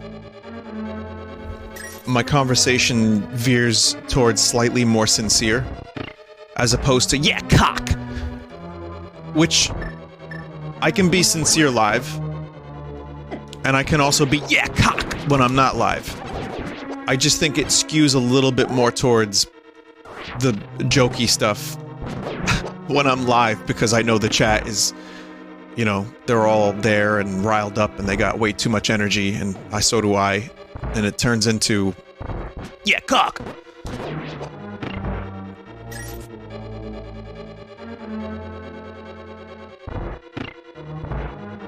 But I think both. I like being both. I like being wacky, and I like also talking about other random shit that's on my mind. Of course, people have different preferences and want me to be different people. Some people want me to be Boot 24/7. Some people want Mario 24/7. And I think there's a whole contingent of people that also like maybe the combination of all the stuff. Whatever I am to you, I have no idea. I stopped trying to think about it. How people view me, how people perceive me, and what they want from me. There's no point. There's just no point in trying to think about that.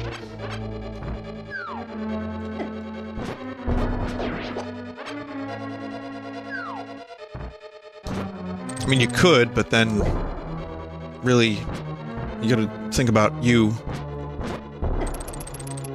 And I think, do more what works for you as opposed to what you think will work for others. Maybe the best result is doing both. But I still think, you know,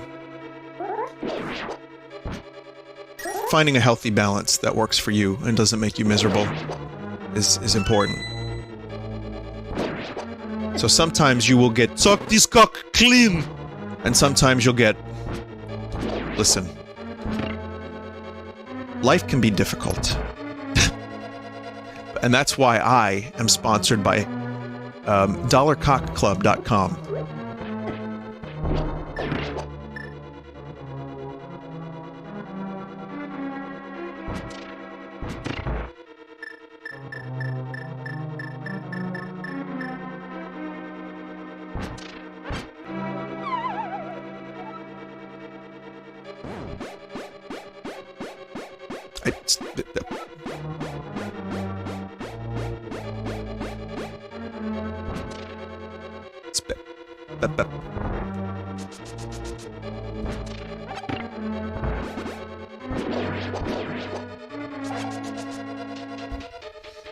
It's almost time for me to eat food for dinner, as I'm recording this in the early evening. And I'm trying to figure out, I didn't do my meal thing this week because of holidays.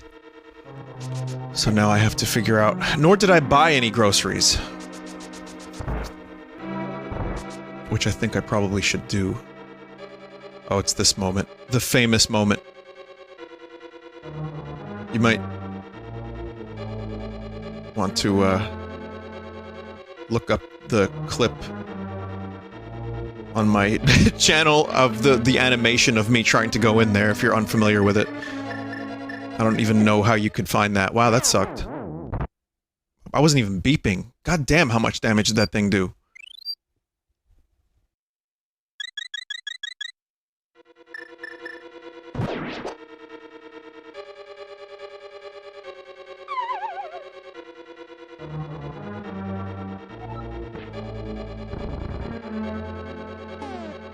I don't even have the big key.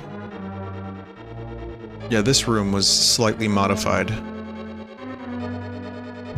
I don't remember how exactly, but it's modified.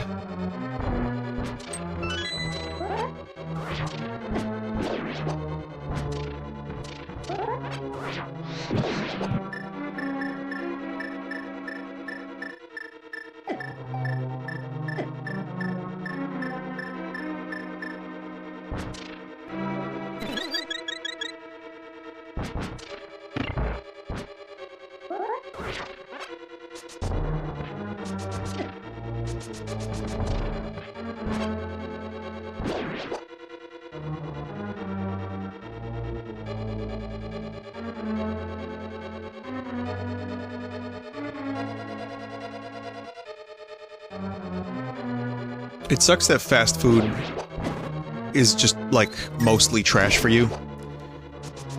Because it tastes so fucking good. But it's the convenience of it. Oh man, the convenience of just being able to grab a food in, like, 4 minutes is so great. I just wish there were, like, healthier options that isn't just salad, crunchy water. Because I enjoy salad. Not as much as George Lucas, but I enjoy. It's just, I guess... if fast food had slightly healthier options, somehow... maybe I would go for that more often.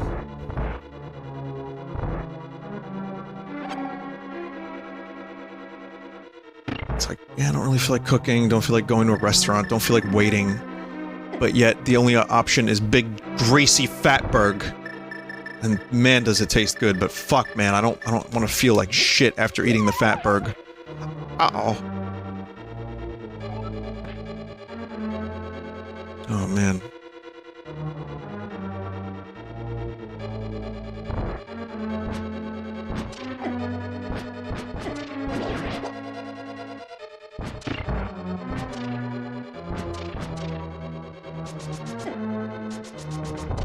Because feeling like shit after fatberg doesn't also... it also includes, like... I start getting, like, mentally not happy. If I eat too much, like, fast food, like, several days in a row. I don't really know how to explain it or why this phenomenon happens. I'm sure there's, nutritionists that have very good reasoning. I wish I was a floating brain. I understand my friend from all those years ago now about the floating brain thing. I don't like thinking about human body things very often. Like, I take my vitamins and all that stuff, and I'm on, like, probiotics at the moment to try to rebuild my gut biome, which is a disgusting thing to think about, but, you know... I'm doing that because I was just on antibiotics, and now I want to build that back up and be healthy. However, if I could just be like a floating voice on the internet, where people could just watch the videos and I can be that voice and not be, like... bound to the human realm, that would be cool too. I don't want to think about bodily things and weirdness and what's in my gut. Fuck that shit.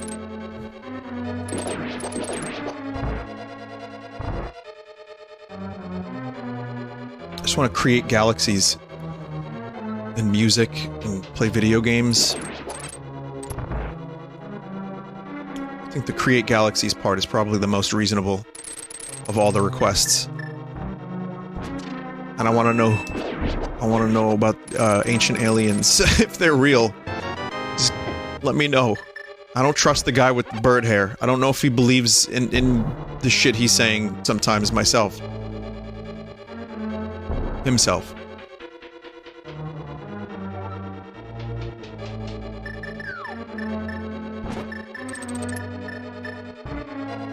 Skeleton needs bomb to be fully destroyed, because those bone.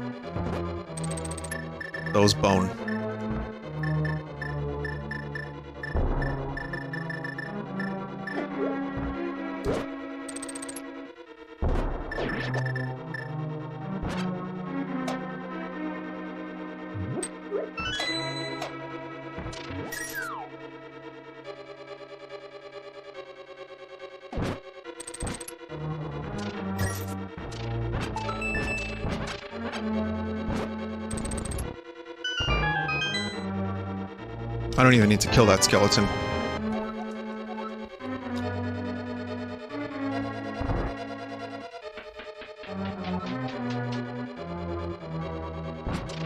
Important room.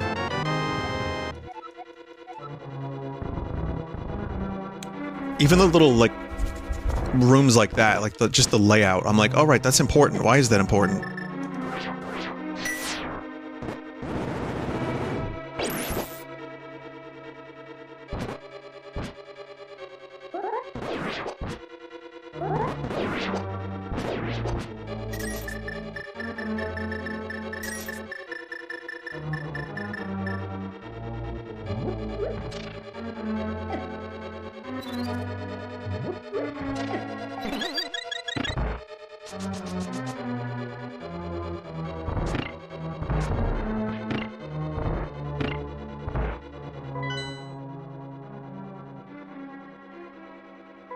Those bone.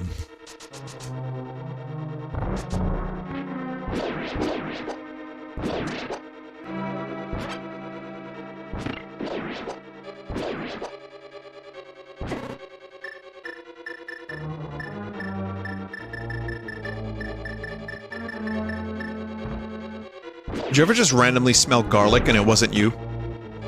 Weird, right? I think it's just Italian psychosis, don't mind me.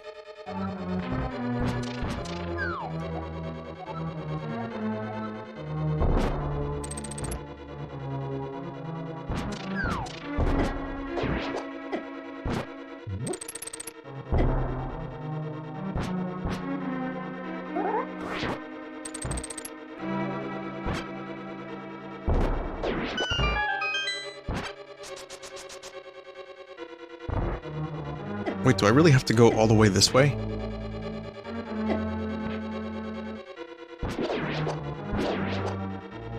I kind of like Misery Mire, maybe even a little bit more than this one. It is pretty miserable, though. Oh god, I have a feeling I went the wrong way.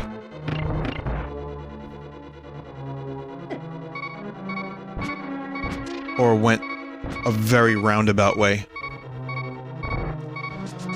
Bum bum bum bum bum bum bum bum. Lazy attempt at singing roundabout.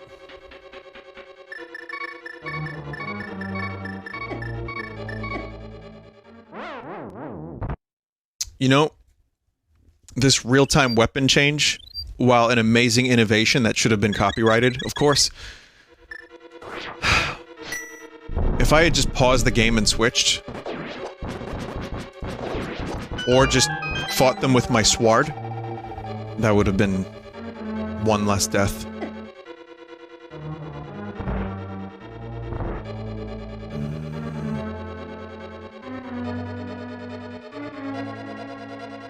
Is it this way? I hate going down these stairs. Oh god. It's so much easier than I think it is, though. Every single time I'm like, this is gonna take forever, and then it takes 2 seconds.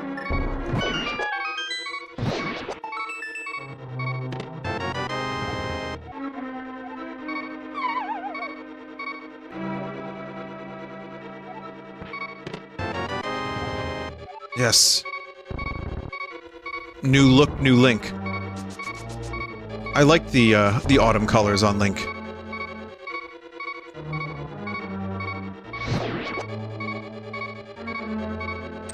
It's like usually blue tunic also has blue cap, but this Link is like, nah, we'll go golden cap.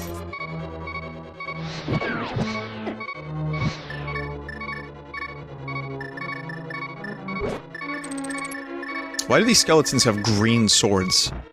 Always found that odd.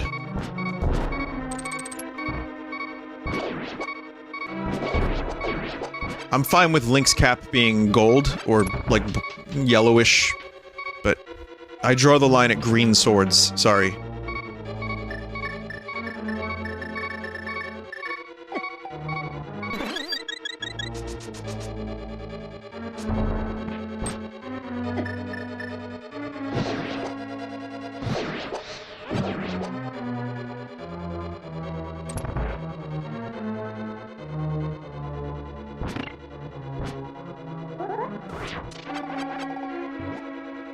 No bunny.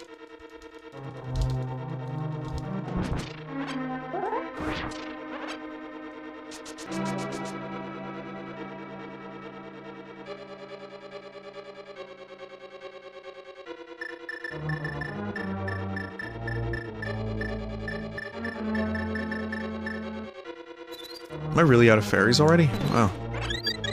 For a pro gamer, I'm really pretty fucking terrible at video games that I've played 1,000,005 times.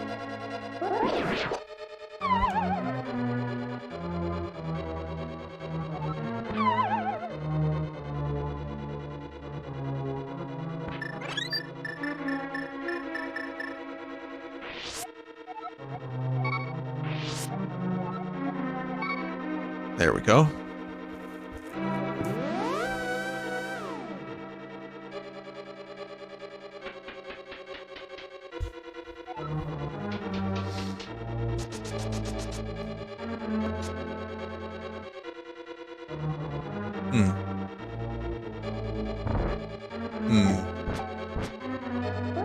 Yeah, that's the room. That's the real pain in the ass. Now I remember.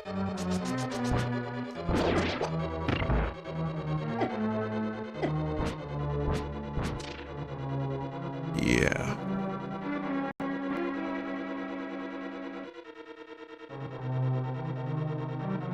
You know what else is a pain in the ass? This room. Oh man, do I love ice physics.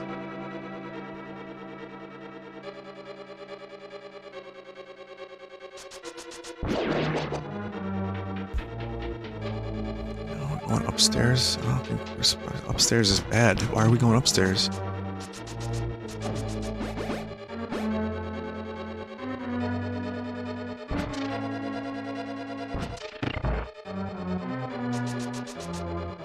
I guess upstairs goes this way. So, no, I think this is correct. I think this is correct, yeah. Seems about right. Yep.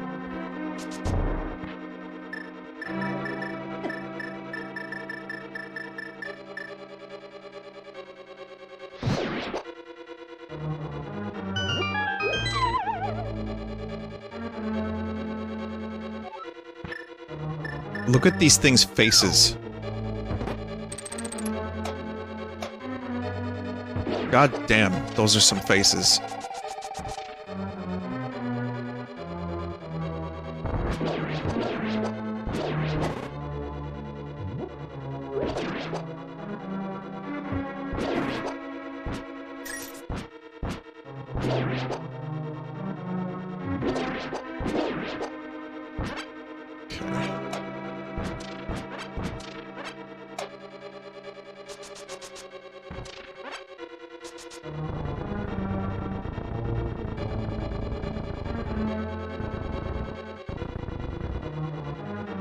No. Yes.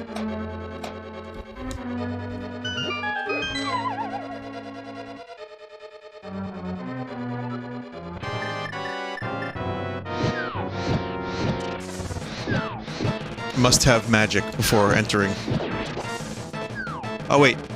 Maybe you could use the sword for that, I'm not sure.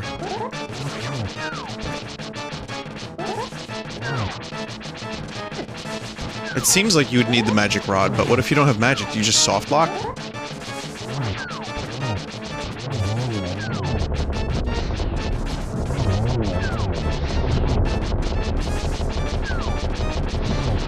It's weird that I can almost, when I'm in this room, I almost remember what it was like, where I was when I first played this game and first defeated that boss, and how good it felt. Almost. Not quite.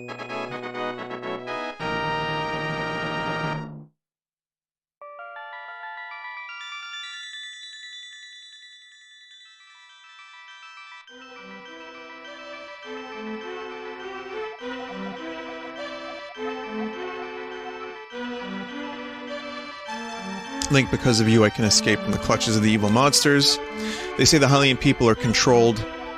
they say the Hylian people controlled mysterious powers, as did the Seven Sages, but the blood of the Hylians has become thin over time. We who carry the blood of 7 sages do not possess strong power anymore either. Our powers will increase if we mix the courage of the knights with the wisdom of the sages. Only a short time remains until the gate at the castle, linking the worlds, opens completely. If you defeat Ganon, this world will vanish, and the Triforce will wait for a new holder. I believe in you. Good luck. Alright. So the awkward middle dungeons have been completed, and Misery Mire remains, Turtle Rock, and then Ganon's Tower. So that'll probably be just one.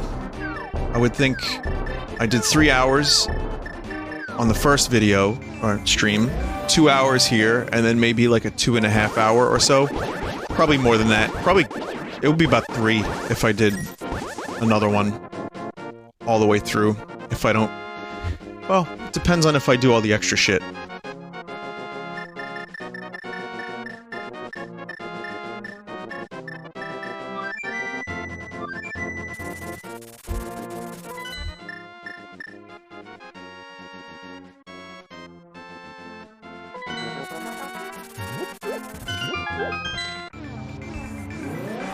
I'm not gonna do that now. I'm gonna stop in just a second. I was just gonna see if I can get the power.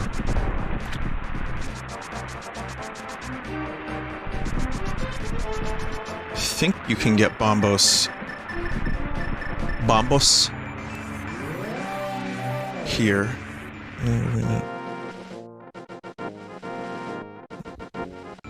Please hold a moment.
So I was muted, and I just noticed it. And the reason I was muted is because I had a phone call that no one answered or spoke. So fuck that phone call. What I said was, the medallions in this game have magical powers, which is probably why the ones in Ocarina of Time originally had magical powers, but they got rid of them. And then I mentioned that there's a demo of, like, there's a recreation of Zelda Ocarina of Time beta from Space World, which I'm not sure how they recreated. I'm gonna have to find out because I want to play it one day, but I don't know if they used references or they used a bunch of stuff that was already available. I'm gonna have to find out before I play it. While I play it, I can deliver the information properly. Also, I said, fuck that vulture, because that vulture gets killed every time you get the medallion, and then Bombos destroys it if you don't already. Thank you for watching Link to the Past. This has been fun, and I hope you had an interesting day watching this nonsense. It's good. It's a great game. I'm happy that people are enjoying the playthrough. Take care, thank you, and see you around. Hopefully I won't be muted for a couple minutes next time. Goodbye.